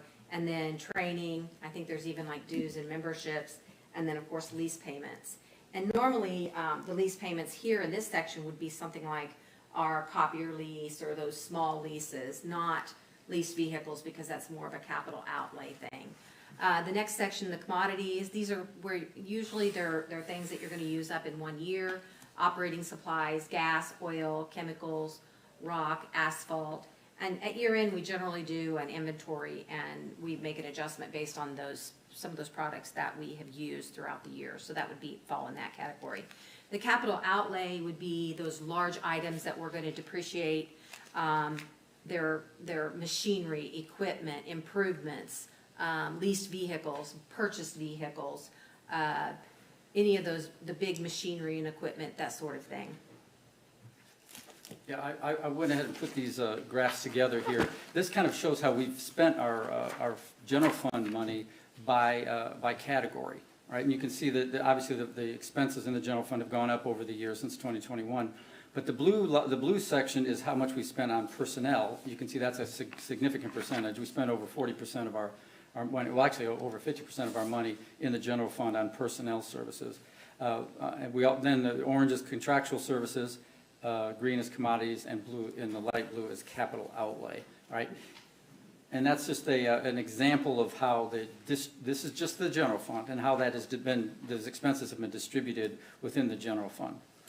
What I wanted to do was show, well, what does that look like of a percentage overall of the expenditure? So basically, if of all the money we spent in the general fund in 2021, 75% of those expenditures were personnel. And all the money we spent in 22 is 73%. And you can kind of see that the share of personnel services costs has started to go down over the years, which is just a way of us being as efficient as possible with our staffing. All right, personnel is taking up less and less of our overall general fund expenditures. And that's partially in play to the automation changes as well. That's absolutely a big effect. Without the automation, we couldn't possibly do that. I think too, your contractual services are taking up a little more there. They're at 19%, and that's probably when we really beefed up our IT and the new networks and the new security and all of that, so. It's offset a little bit by the increase in contractual services. But it is helpful. And obviously for contractual services, you don't have to pay all the fringe benefits and all the other things with personnel. As an example, the non-general fund areas, if you look at the actual water and wastewater fund expenditures by category, this is what an expenditure would look like for something that runs more like a municipal business, right? If you have a distinct revenue source that is generated by the activity of this operation, you can divide up your expenditures in this manner so that you have a more balanced level of expenditures. If you look at, say, how much money you're spending on capital outlay for water and wastewater activities, much higher as a percent overall and a much lower percentage of personal services. The reason being, of course, is that general fund, what the general fund pays for? Police and fire, heavily personnel dependent activities, right? Parks. Well, parks, a lot of parks workers. Right? Hands-on. And we're going to, by the way, what we were talking about there were actuals, all right? We're going to talk a little bit now about the projections. Here's some of our primary assumptions that we're using as we develop our budget. And we look at our historical and then what we want to project for. So as far as sales tax, historically, as Jay mentioned, it's 6.4% increase. And so we are trying to be conservative here. So our projection is 2.5. It's what we're going to use when we're doing our budgeting. Our Said 2.5? 2.5. You got 2% in this. I think you updated that. Yeah, I did. Yeah, he updated it. As we're going through. Property tax, historically, it's been a 5.6% increase, and our projection is going to be 3% on that. Other revenues, franchise, historically, it's been a 0.9% projection, and we're going to leave it flat, but we are going to do a one-time increase for that additional increase in the data center use of electricity. So that's about $200,000. Gaming historically has been 2.6%, and we're just going to leave our projection flat. Healthcare, it's kind of a beast of its own. Historically, it's been 1.5%. I say we're projecting a 3% increase, but that's going to be modified. I'll get to that here in a little bit. Investments, just historically an average. Same thing with grants, fines, fees, miscellaneous. We're just going to look at our historical averages. And then our utility revenues are historically 4%, and we're just going to be conservative at 3% on those projections. Can you go back just one? I wanted to ask you, one-time increase of 200,000 for the data center. Explain that a little more. Okay, so we looked at our franchise revenue comparatively from 25 to what we've been booking each month for 26. And so it looks like we've been increasing it enough that if by the end of the year, we should have about a $200,000 increase in our electrical franchise. So the money we get, our franchise fees that we get from the electricity. Okay. And so that's where we looked at it up through June, and it looks like that's right we're on target for. It's hard to track because we're, electricity is just more expensive anyway, so from year to year. But Evergy's been helpful. We've been working with Carrie, so we should have a pretty good breakdown of what we have seen in sales tax and franchise that we can attribute directly to the data center, so we have a better understanding. 'Cause we know what we thought it was going to be, and we know it's up, but it'd be nice to know for sure that it's up due to that. Because right now, we don't have a detail of what we get from what source. We just get the bulk. It's just a bulk amount that we can see what we're booking monthly. So I guess the question I have on that one is, so the franchise fees are established at a rate for each, it's a flat rate for all businesses, or is it set up individually? Does it rotate? I guess I haven't seen that. It's 5%. 5%? Yeah. Right, okay. And so we're projecting to elevate that. Is that due to the data center growing in size and usage? The data center usage, I consider the data center another house.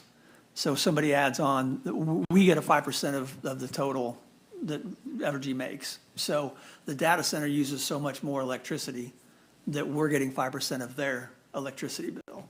That's what that is. Okay. Thank you. Yeah, this, again, we always, the purpose of us doing this 5-year financial plan is to do projections, to see where we're, to try to maintain that structural balance, like we said. And these are what our projections have indicated to us. Again, the dotted line for, this is for property tax. The dotted line is a historical trend line, what we would expect to see if the trends continue as they have. And then we are projecting through the projection period slightly below the historical trend line for property tax collections. Same thing with sales tax, right? The dotted line is a trend line. We try to project just over the projection period slightly less than what it's showing as a trend. The general fund we kind of separated the general fund out of our other revenue projections. You can see there was a big bump in expenditures in 23 through 25, and that was for the Gorilla Rising project. We had built up some funds, you can see in previous years, and we'd spent those funds on the Gorilla Rising project, and then we come back during the projection period to basically have the general fund break even over the projection period. Those funds for the Gorilla Rising, is that for the next 10 years or is it for the next 9 years? Has it been a year? Yeah. Oh, well, yeah, there was a large upfront amount, all right, and then an ongoing, you can see in this bullet, the second bullet to the last, we have a $400,000 commitment of Kell School gaming revenue that we've already given 1 year for that. So how many more years? 9 more years. 9 more years after this? Yeah. That's correct. We took the interest income that we had built up and the gaming revenue that we had built up are the red bump. That's, we spent it in 1 year. But the gaming for the next 9 years has also been committed, so that's that $400,000 a year that goes out over time. And that could be less, whatever it is. We're capped at 400, so it could be more, and we're still only giving 400. If it comes in at 380, we only give them 380. So it's only what is generated from the gaming side Up to of what they 400. receive. Yeah, with a cap. I'm just gonna keep on going. And by the way, and the purpose of that is it's structurally balanced for the projection period. Our revenues and expenditures are balanced. The revenue that was dormant, and just to be clear, that was that one-time adjustment there, that was from 2016 until that date or that window? Which I'm not, I wasn't For following, gaming? I'm sorry. For gaming? Oh, for gaming. I'm It's a sorry. mix of gaming and interest income. We used to get $25,000 a year on our interest income, and now we were getting $1 million a year. So when we were asked to contribute to the Gorilla Rising, we were trying not to use tax dollars. Those two things jump to the forefront because you can't really pay salaries with interest income, because when it goes down, then you wouldn't be able to pay for your people, and the same kind of thing with gaming. We didn't program the gaming revenue or the unexpectedly rich interest income that we were gaining. We didn't program it into any operations, so we were able to build up a fund balance. Okay. You want to do this? Healthcare. The main thing I want to bring out of this. I have one more question on that. So you said it could go above 400,000. What would? If the casino does really well, our share could be 500,000 So 1 where year. would that money go? Into the general fund. We've just put it, Okay. it's not programmed to go to anything, just like it wasn't previously. Only up to 400. Yeah. What you're saying is the excess, if they do well, will go back into the general fund? Yeah. Correct. Yeah. So go gamble. There is some issues around our health care this year, so Messy's going to talk a little bit about where we've been. I think the important thing to note on this graph is that since, I think it was 2014 that we switched over to self-insurance, and so there's a trend line there that shows what the dark line is what we have had as a premiums to our employees. So those are the employees' contribution versus a benchmark, which is a research company, and what has happened nationwide across the costs for employees, and we're still below that. We're below that for the employee, single employee, and also for family contributions. So what we've tried to do is hold that steady for our employees so they don't have those additional costs out of their pocket. And so in doing that, the last year we have been hit with some pretty big health claims. And so we are working with IMA, who's our our agency that works with us on our health care and helps organize our plan and everything. So we've been working with them on, and trying to get a detailed analysis of where we think we're gonna be for 2027. So I think, is it next meeting, we will have IMA here? Yeah, possibly? hopefully they'll be ready to give a special presentation before the business agenda, and we can kind of walk you through, because it's a big impact on the budget. You know, every year healthcare is, 40% of our budget is personnel, and we're self-insured for healthcare, so we want to make sure that you're aware of, you know, where we are. But I think they're going to be here on the 28th. That's the plan. Yeah, so we'll have more information on how that affects our healthcare moving forward for 2027 budget, so. For when they come in to brief, can we get that, a paper packet for the commission prior to? I think we should meet with him again. We're trying to get it, I mean, there's a lot in it, but yeah, we will have it before the meeting for sure. Yeah. Just real quickly, this is our 2025 bond debt. We basically have mostly GO bonds, which stand for general obligation bonds, which goes against the full faith and credit of the city. We get very good rates. We get good people. We get a lot of bidders for our bonds, and we get good rates because of our good credit rating. We have a AA- credit rating, which is very good for a town our size, and we will be adding, of course, additional bonded debt next year for 26, because we took out the debt we just sold. So on this pie graph, are we missing a category for a bond?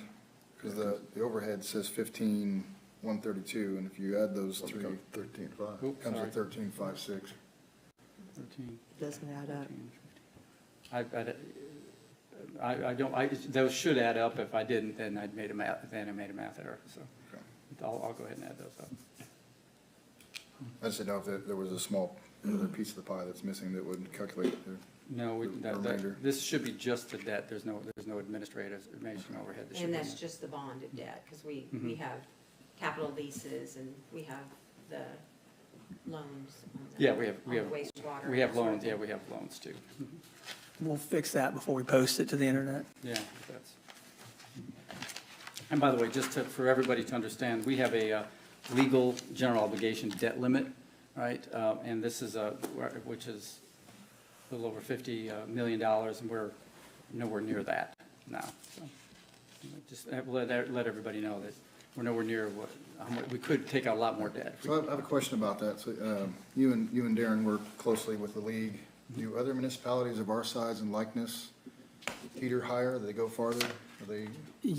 Your ability to increase that red area is based on your willingness to increase your property tax. So that's why ours is so low, because it's based on the amount you can do is based on your assessed valuation, but the amount you can really do is based on how much property tax you're willing to spend. So we have it as an emergency. We consider it our credit card, where we just, if something happened and we had to do something, we could go out and issue a ton of debt, but you have to pay for it. And right now, property tax isn't. And to answer your question, DJ, yes. I mean, you go to Johnson County, that thing is stacked up right against that line. Yeah, a lot of areas communities obviously would weigh against it to get things done. Yeah. And a lot of communities are bumping up against their limit. Well, I'm hoping Pittsburgh stays Pittsburgh and doesn't turn into Johnson County. Yeah, we have no intention of doing that. So. Although they're going to wish they had our ball fields. They are. We got great ball fields. This is the last graphic. I included this in there to kind of show how the general fund reserves have been since 2021. You can see we built up the general fund reserves up until 2023, and then spent them down over the 2-year period till 2025. That was for the Gorilla Rising project. That was the reserves that we'd set aside through gaming and through the interest earnings over the years. And then we spent it on the Gorilla Rising project. And you can see over time, we expect to grow those reserves again. And that's it. That's all I have. Oh, no, I have a summary. I have a summary. As usual, and as it should be, our priorities are public safety and infrastructure. You can see that in how we spend our money. Our revenues are highly dependent on property and sales tax, with property tax being the most stable and sales tax being more volatile. We always try to do conservative revenue estimates. We don't want to say we're going to that's one of the tricks that municipal governments can use is inflate their revenue estimates so they can inflate their budgets. We don't do that. And we are anticipating increasing costs. Gas, we were a little bit worried when I first presented this. The gas was going to be much more expensive, but it looks like that's calming down a little bit. And then generally we expect about a 3% cost increase in general costs. Right. The risks that we're facing are the volatility of the sales tax and any kind of inflationary impact that we might have that we haven't anticipated, or it's beyond what we expect. So, and our projections are for some steady growth and a structural financial balance for our budget. Well, something that's come up, and it's been in the media a bunch, and lots of conversation, I'm sure we've all had it, with somebody recently, is property taxes at state level and at our level. We're hearing both sides are saying it's not directly tied to this. We have people running for governor that are looking at property tax and reduction of property tax at the state level, implementing different programs. So do we have a backup plan, or what is our plan if property taxes get changed in the near future, if we're highly dependent on property tax to run the city? I know sales taxes sometimes in lots of places are offset to assist with that, but do we have a? Well, we do have a half-cent sales tax that we haven't used. One thing that I guess a takeaway for this is every community is unique. So, I've been at the league for 12 years, and every year the number one priority is working with the state legislature and the governor to make sure that we don't just erase property tax because everybody's like, hey, that's how we pay for everything. But the reality is it's a national trend, and we need to come up with new revenue sources to pay for it. We've been dealing with it for at least 20 years because I don't know if you picked this up in the presentation, but the voters of this community pass sales taxes to specific questions. And over the years, when they asked the question, are we funding our police and fire adequately, they said no, and they approved a sales tax. When we asked them if they are satisfied with the roads, they said no, and they approved a sales tax. We asked them about Memorial Auditorium. They said no, and they approved a sales tax. We asked them if they were okay with our economic development effort, and they said no, and they passed a sales tax. And finally, we asked them if they were okay with our equipment replacement and our rolling stock, and they said no, and they passed a sales tax.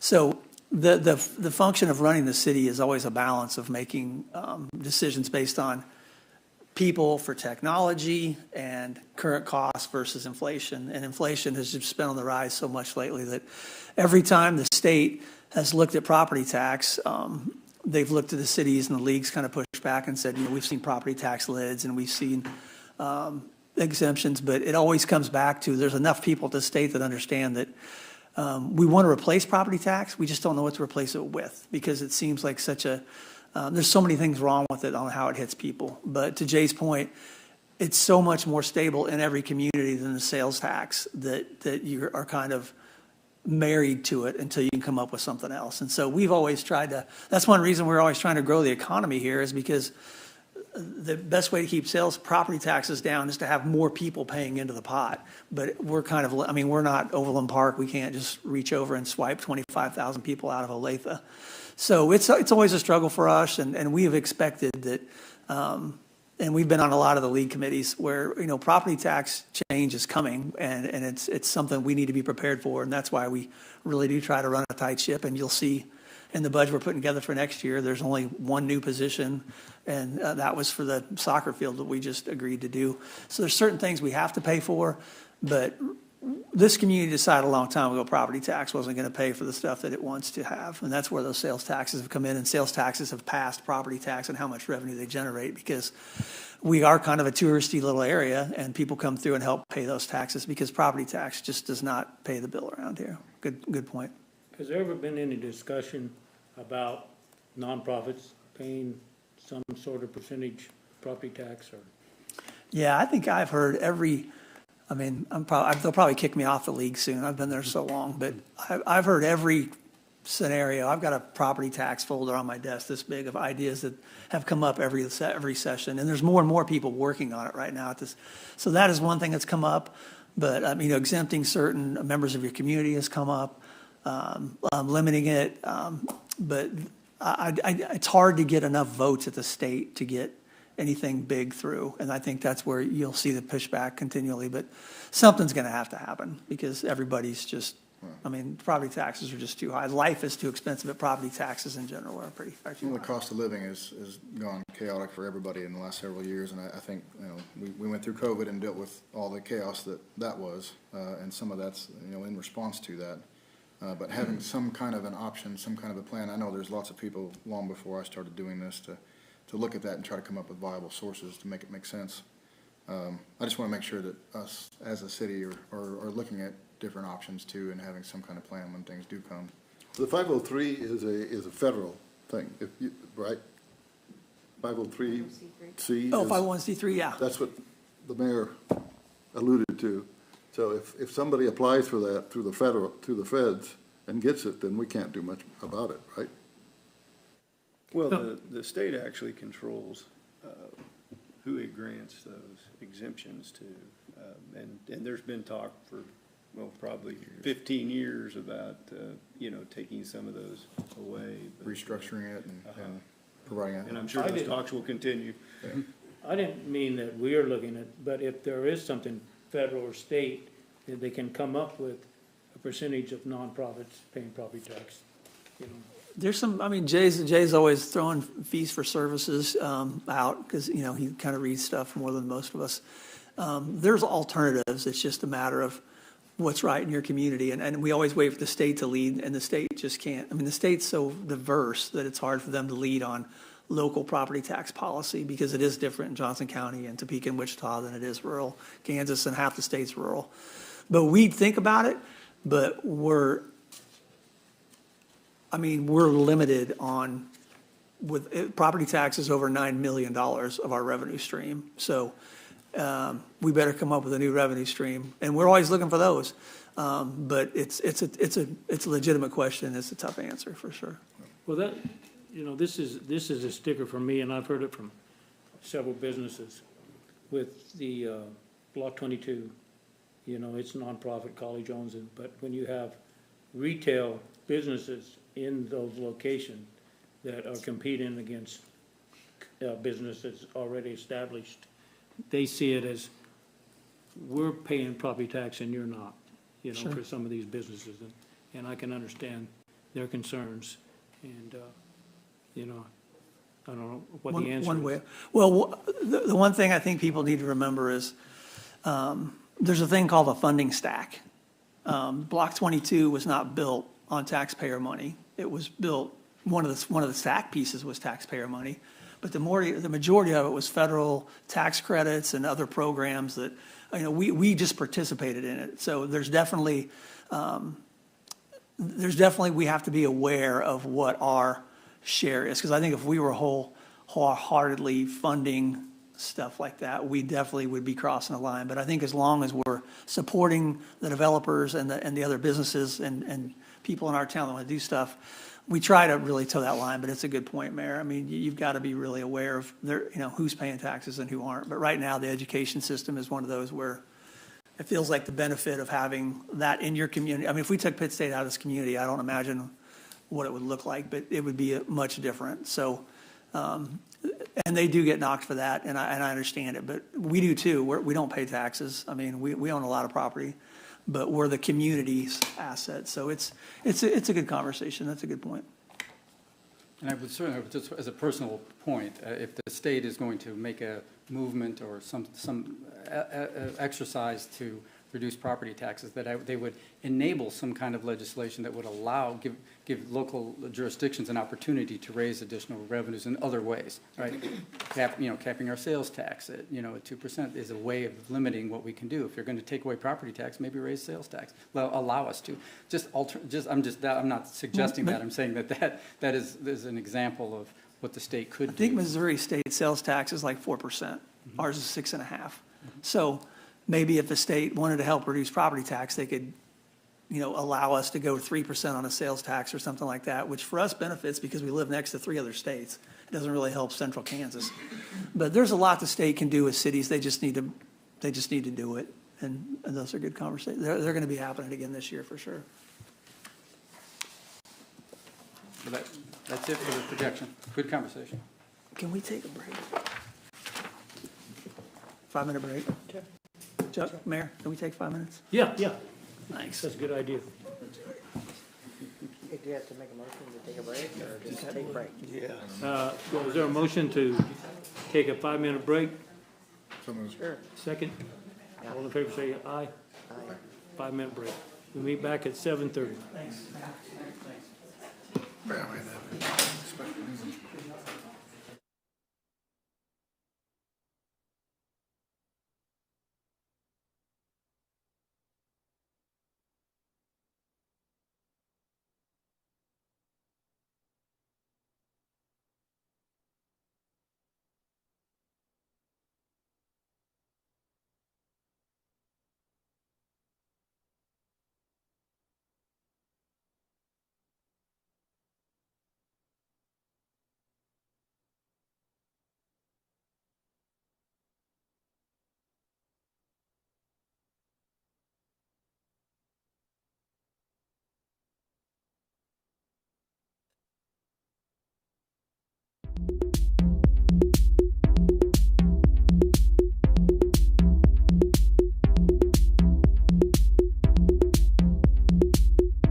Engineering and inspection for civil engineering design services for the pavement replacement projects to take place at Fire Station number 2 and number 3.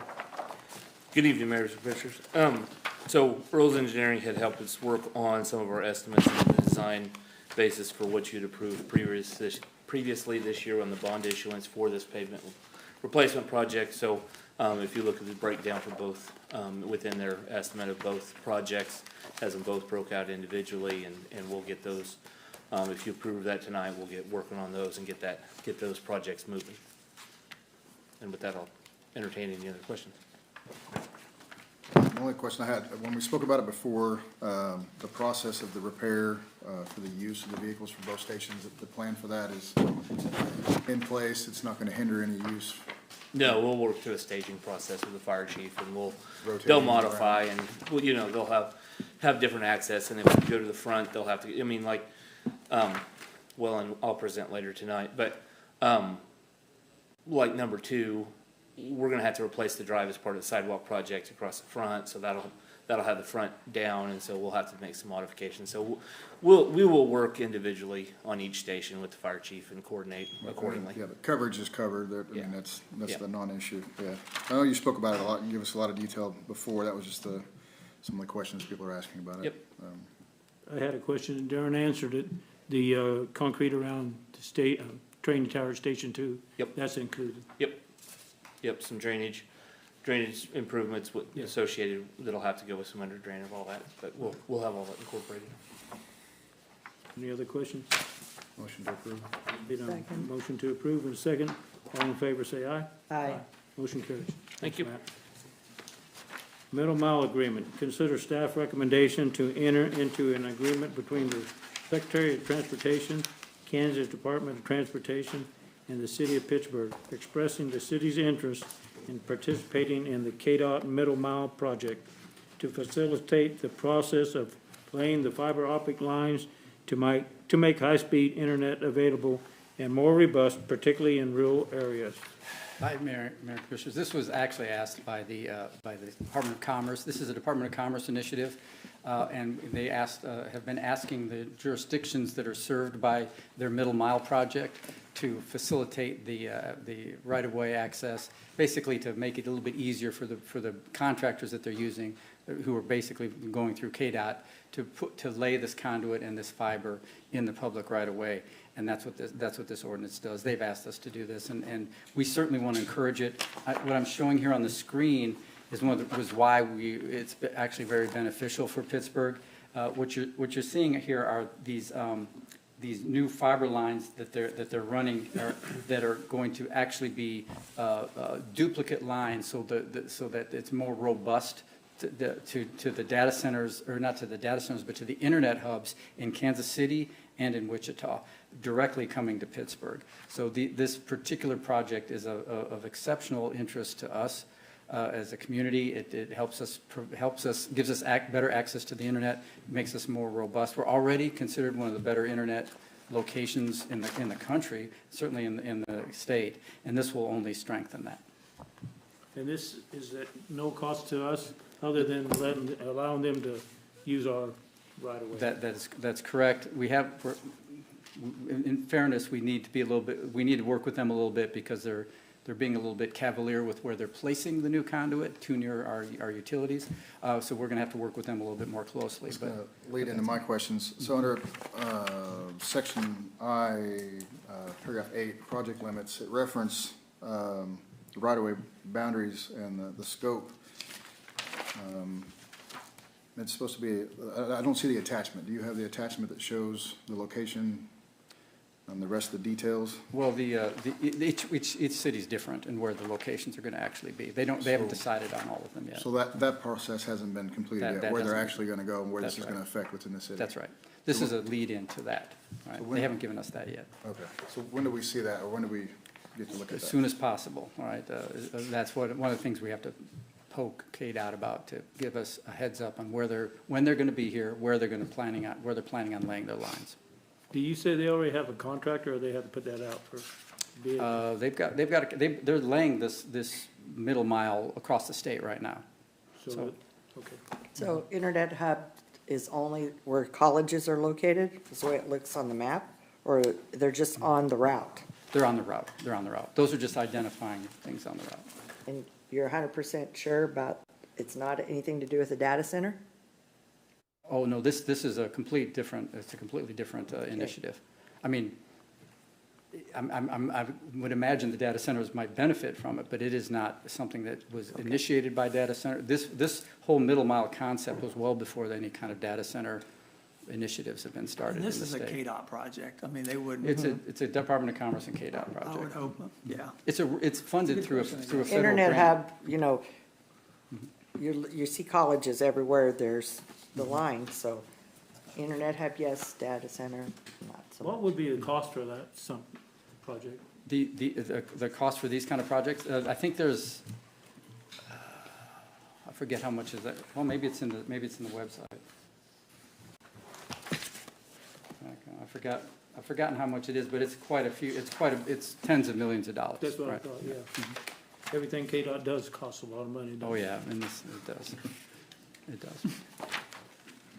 All right, is there a motion to approve? Well, hold on, Go. circling back real quick. So the question I had about the attachment for the project limits, is that something that does exist, or it's not been built yet? We don't have access to it? I don't have access to it. Okay. All right. Yeah, I'll ask later. Any other questions? Is there a motion to approve? Motion to approve. In a second, I'll second it. So it's been moved in second. All in favor say aye. Aye. All opposed, same sign. Motion carries. Thanks, Jay. Purchase of Motorola V700 body worn cameras. Consider staff recommendation to purchase 40 Motorola V700 body worn cameras, batteries, a transfer station, software support and licensing, hardware maintenance, warranty agreements, and evidence video library licensing from Motorola in the amount of $95,506.40 to be funded through public safety sales tax. Good evening, Mayor and Commissioners. The Police Department is seeking approval to move forward with the acquisition of new body cameras for the Police Department for our daily operations. Our existing body worn cameras were acquired about 4.5 years ago, and they're hitting the end of their service life. We picked those up from WatchGuard with a 5-year warranty agreement back in the first quarter of 2022. They're no longer supported by Motorola. The V300s, our current ones, they're not even manufactured anymore, and parts availability is going out, and they're not really even wanting to source repairs on them anymore. So we're seeking approval to move forward with the acquisition of the newer V700s. It'll be a one-time purchase for a 5-year warranty agreement, software licensing agreement with Motorola for the 40 cameras, transfer station, and the usual software licensing and rights for use of their evidence library. The funding for this will come from public safety sales tax. So is it just whatever comes up at what time?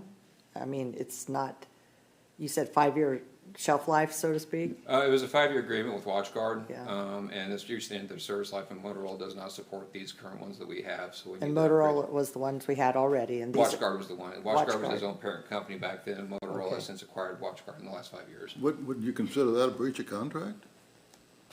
They agreed to support us for 5 years. For 5 years, and that 5-year term is going to come up in the first quarter of 2027. Seems So odd we that want to they get these would- now in anticipation of there being Get probably ahead like a of it. 90 to 120, day turnaround time for manufacture of the devices and shipping, and we can get those started and the project working before our V300s actually start failing. Do the new models require any additional training that the officers already have? No, it's pretty much identical system. It's the same. just new system, just a new face to it, same thing. What's available? Yeah, for we the have the next infrastructure in place. We have everything in place, just the newer model. What happens to the cameras that's being replaced?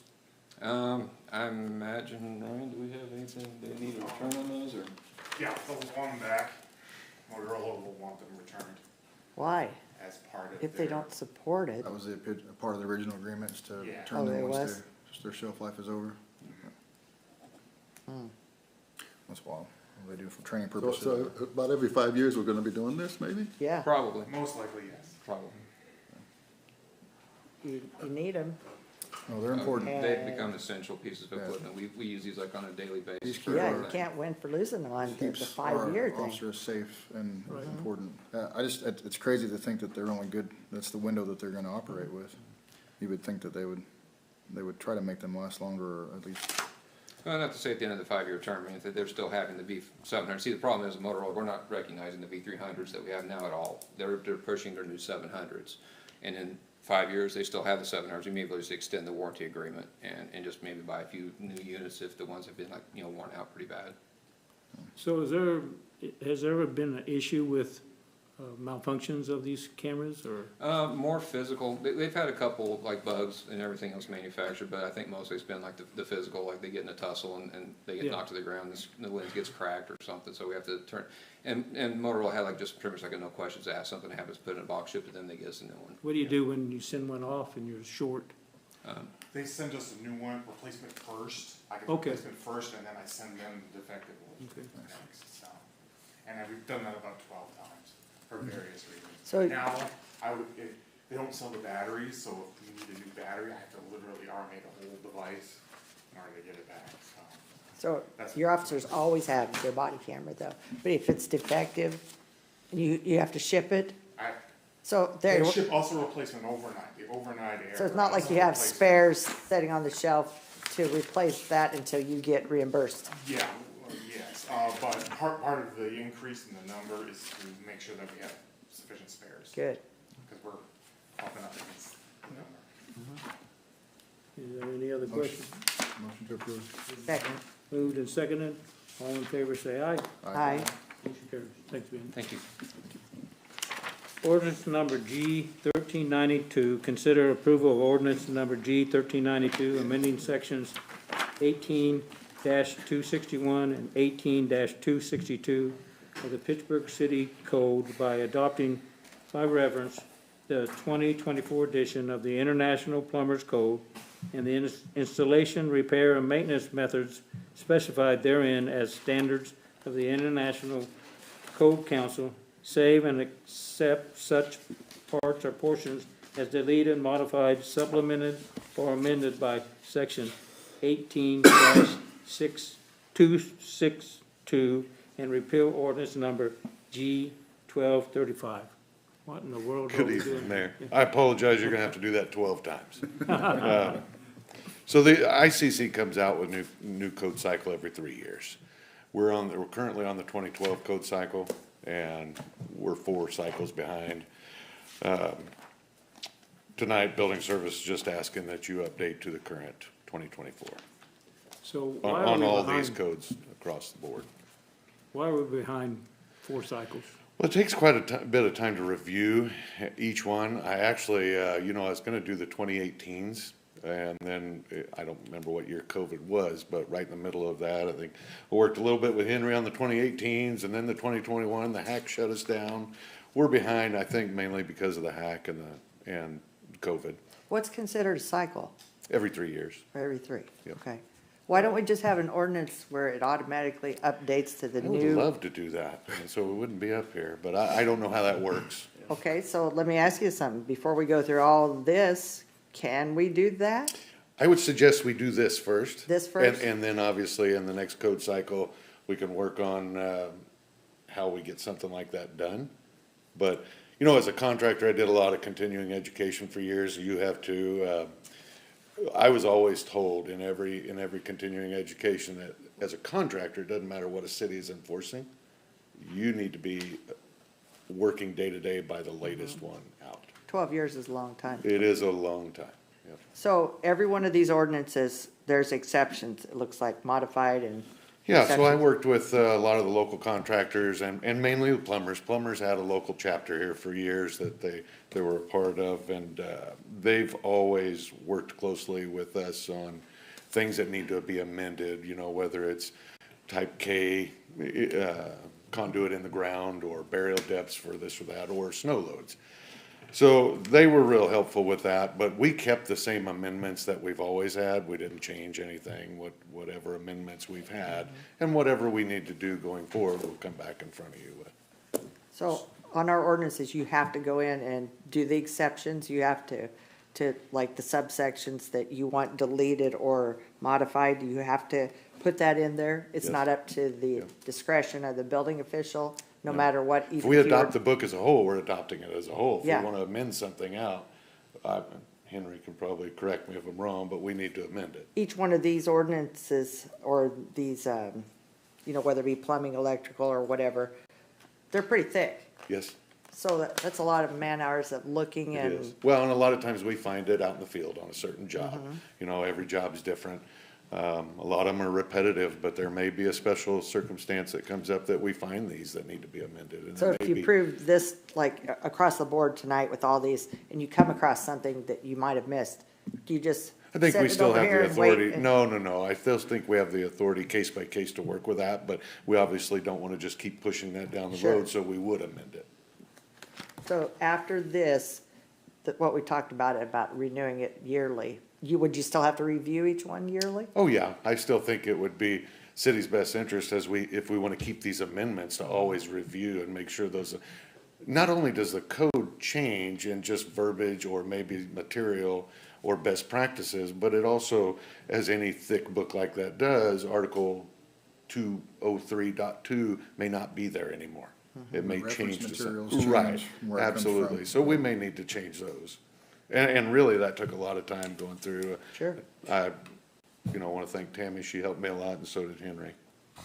Even though we're operating currently 4 cycles behind, we're still, it has nothing to do with life safety issue with that 4 cycle behind code. That's something I couldn't, the whole book is based around life safety, property safety, and best practices, so to say it doesn't have anything to do with it, Well, well, I'm saying, probably some. I mean, we're operating off 2012, but there's life safety things in there that would not cause somebody to get hurt or killed because Right. of using that. Correct. It's a different world from It 12 is. years ago, though. But remember, these are the minimum standards. What we're adopting and what the ICC is the bare minimum standards. Most contractors out there today aren't, this is the bottom of the line. Most of them are going above and beyond that. We're talking about being behind 4 cycles, but some of these changes are also very minimal. There's only a couple of sections. Some of them are not minimal. Well, and those are just amendments. So when you look at the changes, and they put in complete books out that are analysis of the changes from a 2018 or 2012 to 2015 to 2018. They provide all the change. Oh, yes, but they resource. provide that language, what's changed, and sometimes it's significant. But sometimes they find that the best practices in 2012, we really didn't need that in 2015. Or, in 2012, we weren't doing as many solar systems as we are today. And they put a lot of language in for those things. So when we change this, if we do, will plumbers, electrician, heat and air, will they all have a copy of the new? Ordinances? Yeah. Well, like I said in the beginning, they should already have, you're a contractor. Me as a contractor, when the new ordinance, or when it didn't matter what the cities. Oh, you got. Yeah, I may come here and you're only enforcing 2012, but if I go to Kansas City and they're on 2024, I should always be doing it by the latest code. So what they'll be doing is looking at the most current. They should always be looking at the most current, What's the difference between the universal code and the international code? just two different So, entities. but I know it's for state. I Uniform mean, code. IPC is Yeah. what looks like all the way across, so you Right. just stay along the same line. Yes, absolutely. I didn't know if one was better than the other or how they. Well, I think that's a matter of who wrote them. They'll Yeah. both tell you they're better than the other one, but widely used across the United States is International Code Council. So is there ever an opportunity when these cycles change like this for input from your level and from the city's level to make suggestions up so they can, like the trends are changing? Oh, yeah, every ICC member, anybody that's a member, and there's millions of them, have the ability to put in. Make These books are written by thousands of people, not one person. So each one of us have that ability to put in amendments for the next code cycle. We just gotta get caught up. Yep. Or any other questions for Dexter on ordinance number G 1392? Move to approve. There's been a motion to, Second. a motion and a second to approve. All in favor, say aye. Aye. Aye. Motion carries. Dexter, we got, looks like 2.5 more pages. Are you gonna need a chair, or are you all right? I'm all right for now. If I do, I'll scooch over there. You can just read the ordinance number, Okay, probably. okay. Yeah, I mean, We can Unless you catch, wanna read and we it can all. catch All them right. all? the only reason that we typically read the whole paragraph is just for the public's benefit, Okay. who's watching and maybe doesn't have a copy of the agenda. Hopefully people are still watching, but if you want to just say, consider ordinance number Yeah. 1393, for example, that modifies the International Fire Code and the international, Is everybody all right with that? Sure. All right.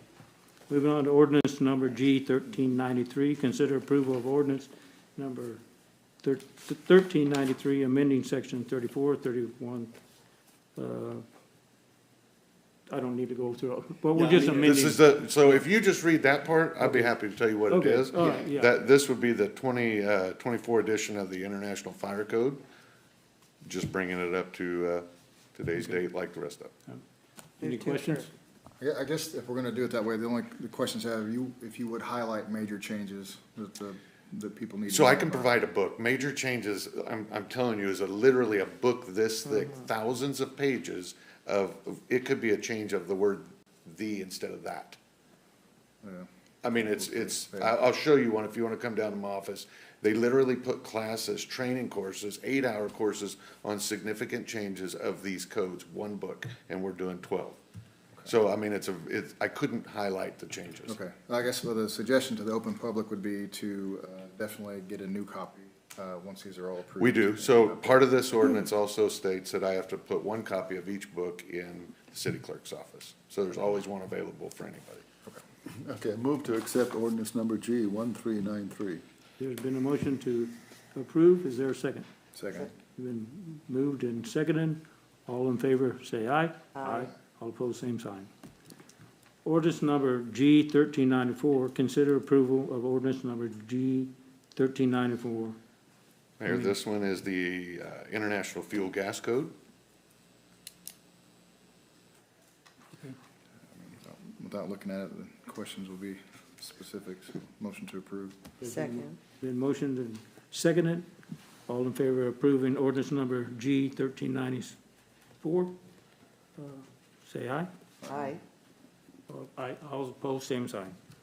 Ordinance number G 1395, consider approval of ordinance number G 1395. International Property Maintenance Code. Is there a Move motion to to? accept ordinance number G Second. 1395. There's been a motion to approve and a second. All in favor, say aye. Aye. All opposed, same sign. Motion carries. Ordinance number 1396, consider approval of ordinance number G 1396. International Mechanical Code. Move to approve. Motion, second, been moved and seconded. All in favor to approve, say aye. Aye. All opposed, same sign. Motion carries. Ordinance number G 1397. This is the International Swimming Pool and Spa Code. It looks like we do have a typo in this that says uniform. And then below that, it says ICC, International Code Council, but it is the International Uniform Swimming Pool and Spa Code. Move to accept ordinance number G 1397. There's been a motion. Is there a second? With the corrections. Yes, with the correction. Second. It is the international, not the uniform. Been moved and seconded to approve. All in favor, say aye. Aye. All opposed, same sign. Ordinance number G 1398. This one is the International Building Code.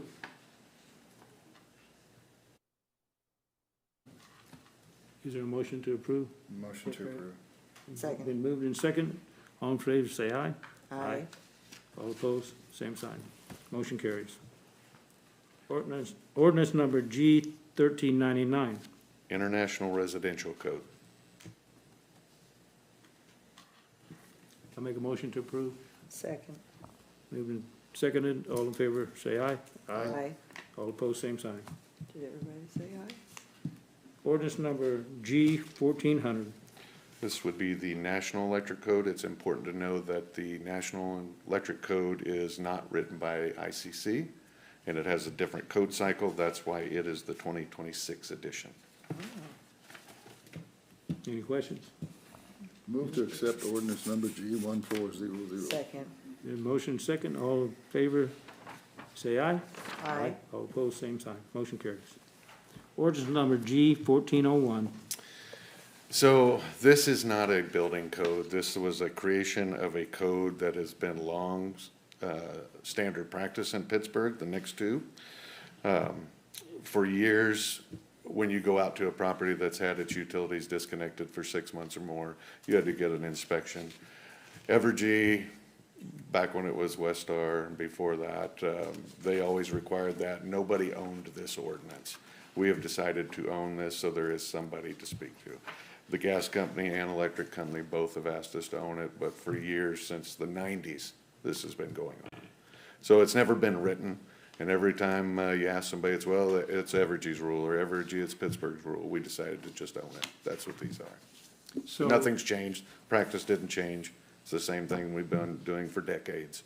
So, just like the gas line that's been sitting, nobody occupied, it has to be inspected? Yes, Same yeah, thing. if it's been off 6 months. Yeah, same Yeah, thing. there could have been leaks in it. We don't want to turn gas on with no inspections. As I can give you an example, we literally went to a house one time, and somebody from Evergy, they've got a little meter they plug in and test, and they turned it on. Evergy doesn't go inside a property. We went inside the property and all the wire had been stripped. Oh, boy. Extremely dangerous, just very lucky that there was no short in that wire.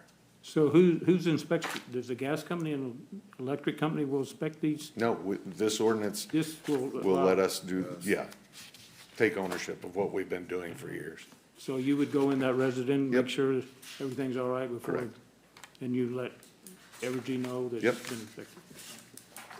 Is there a motion to approve? Move to approve. Is there a second? Second. Been motioned and a second. All in favor, say aye. Aye. All opposed, same sign. Motion carries. Ordinance number G 1402. So this is the same thing, but this is for gas. Move to approve. I second it. Just the question on that, so I guess it's for both of you, we ran past the testing process.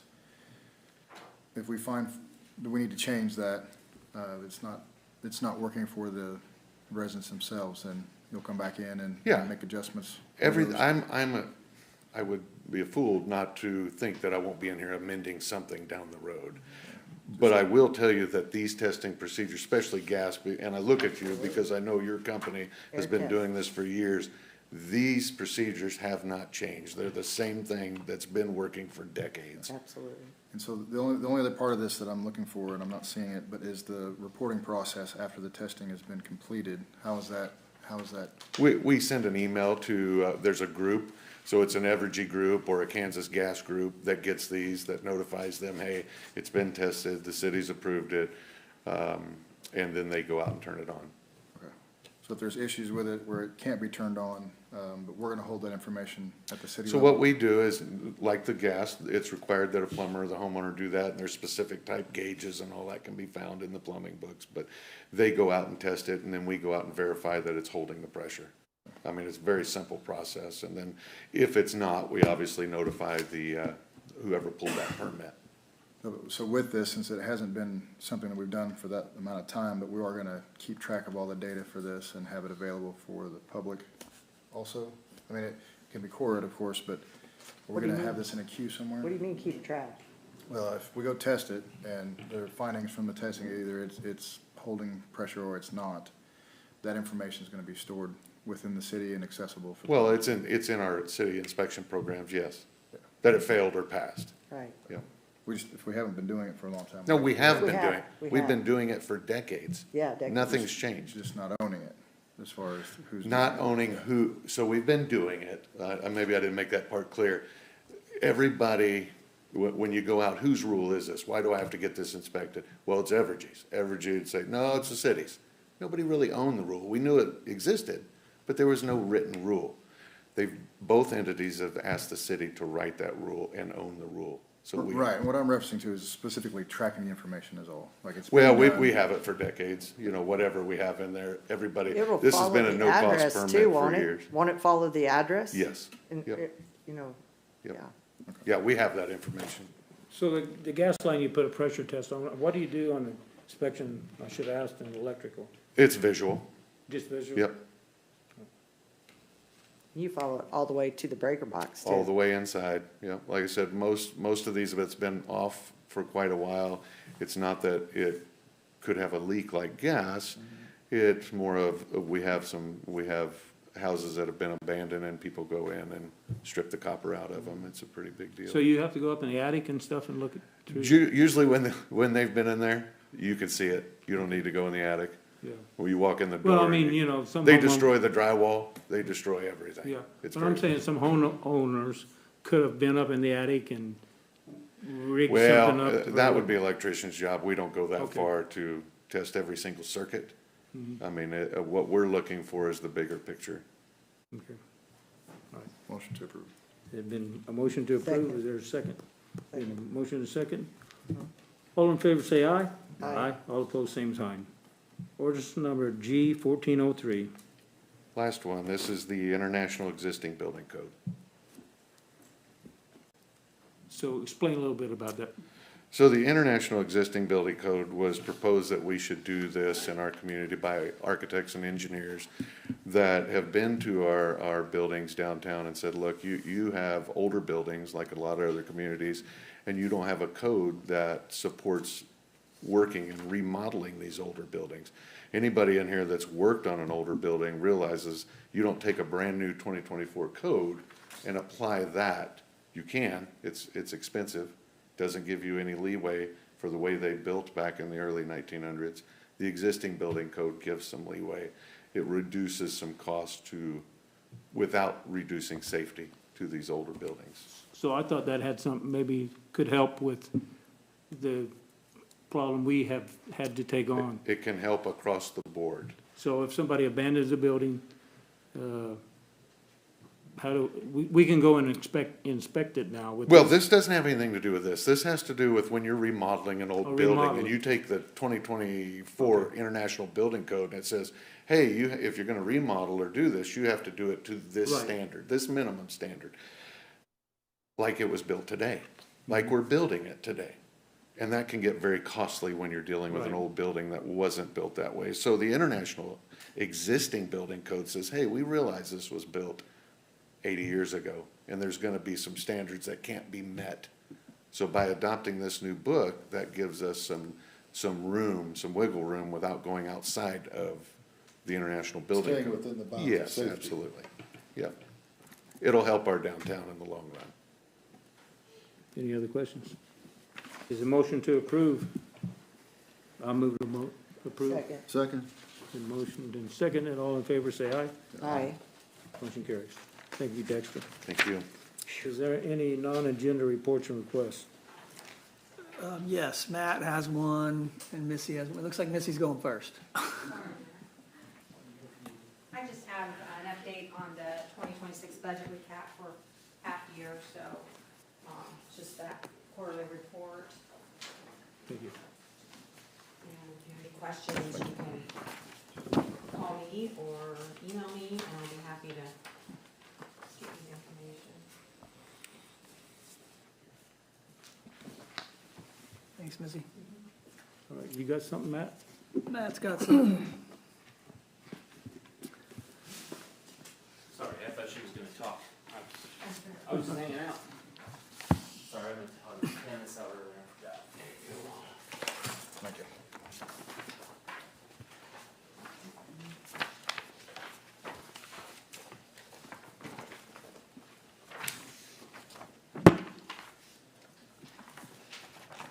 So the document I gave you tonight, this is the award of the KDOT project, for the Meadowlark Elementary School on 20th Street. Mission Construction was a low bidder, so this is the actual KDOT agreement, with our 80-20 commitment, all broken down. And so tonight, we're asking you to, execute this agreement with KDOT and authorize the mayor to assign, or I'm sorry, this is authority to award the contract to Mission Construction. So there were, I can't remember if I talked about this project or not, but there was 6 bidders. It was a good bid project, within the estimate, so. Any questions? This is from Rouse to the school. This will be from the Run down in front 20th of Street. Fire Station number 2, across the front of Fire Station number 2, and then down the south side of 20th Street, and go across the face of Meadowlark. They've got a sidewalk that ties in with that bus lane on that side. So So it says pedestrian and bike paths, so is that considered the same unit? it's a or is five, it- it's a 5-foot sidewalk. It's the width of it? Yeah. Qualifies for both. What'd you say it was, 5 foot? 5 foot, yep. No, it's important. There's kids walking in the street to get to school. Yep. All down 20th all the time. No, it'll be a good project. Anticipated date right now, when I preliminary talk to Mission, probably a mid to late October start is what we're looking at. So the Department of Transportation put the bids out. Yeah, it was bid through KDOT. And it'll kind of be handled, we're gonna actually do the inspection with our city staff, one of our inspectors, between Greg and Jesse, we're gonna inspect that project, internally.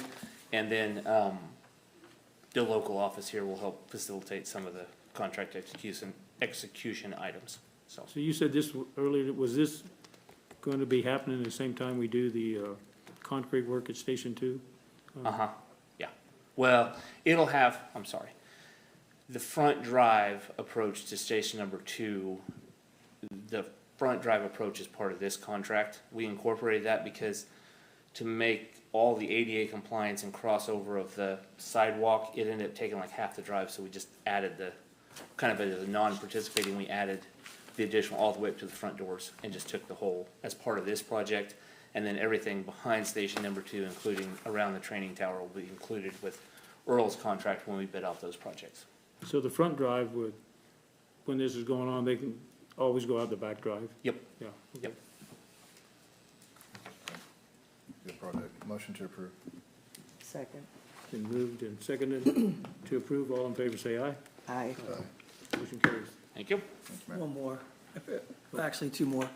Chris, can you give apparently something hit the south side of town the other day. I don't think it made it much north of, probably Quincy, but there's a lot of limbs down. The storm, yeah. Can you just talk a little bit about the response, what people can expect, because I know there's still stuff out. Right, we got called out overnight to clear some roads, the forestry guys to cut out, and, excuse me, so we're picking them up now, but, due to the overwhelming amount of brush, the burn site actually filled up. So we couldn't allow people to go dump on their own on Saturday till we got it burned. We got it burned on yesterday. So we're hauling again there, but we offered the citywide pickup. If they're limbs, if they're storm-related limbs, if they're in piles at the curb, in 4 or 5 foot sections where we're manageable, we will pick them up. They just need to call the Parks and Rec Department and give us their name and number and or their address, and we'll be picking them up. We've been working on that the last couple of days. So. I've got a question. Mm-hmm. Say there's 10 houses on a block. Mm-hmm. 2 people have only called in, maybe the other ones didn't. Mm-hmm. If you're going down that road, are you gonna pick them all up? Yeah, more than likely, yes. You're not gonna pick it, just the ones who called in? No, if they're in the area and we see that, we usually go ahead and pick them up while they're there, while we're Yeah. there. Because we hate to go back and waste time and Sure, say, well, they didn't sure. call, but the pile was there. So yeah, more than likely we'll do that. How are we But- advertising this to the public? It's been posted. It was posted Saturday. On the webpage? Yep. Okay. And you have several crews going around with, We had 2 crews going today and everything. We got a lot of the list done and everything. The initial assessment of the damage wasn't as, I mean, it was a lot worse than it actually did. There's a lot of more cleanup done over the weekend and everything. So the calls have been rather limited and everything. We're able to get most of them knocked out today. so the And trees fewer in calls. Schlanger? We'll Those get will to cut- those as soon as we can, yeah. I was gonna say, those will probably be the last ones Yeah, to go right, down. yeah. But it looks like it was somewhere 6th south. Yeah, it was a unique storm for sure. How long are you planning on keeping this option open for the residents? It'll probably shut down pretty quick because it was mainly for storm-related damage. We're not in it to pick up all their limbs, so. Okay. But no, we just want to help out when we can, so that's where it's at. And since they weren't able to haul, we're going to open the burn site, but it was an option with it being full, so. And when it is open, what, is it one Saturday a month or something? Yep. But I think they worked out a deal some time ago that there was a number you could call if you couldn't make it on that Saturday. Somebody could, if they were available, come open it. There have been some exceptions. Yeah, I mean, it's. And in emergencies like this, when things like that, yeah, we'll open up more Yeah. for this, for sure. So when it's open, and you're not allowing residents to go in there with their own stuff? Yeah, for brush, yeah. Oh, they- Yeah, we they- log everybody that comes in, make Yeah, sure but I there's. thought you said it was full, but no, now it's It burned was down. full so- from archery projects, and then from prior before, we were unable to burn it. So with they the can wind still and the go in rain. there? Yeah, when we're open for the burn site, yeah, we Right, make sure right. that they're a city resident. Yeah. And then they go in and dump just the brush.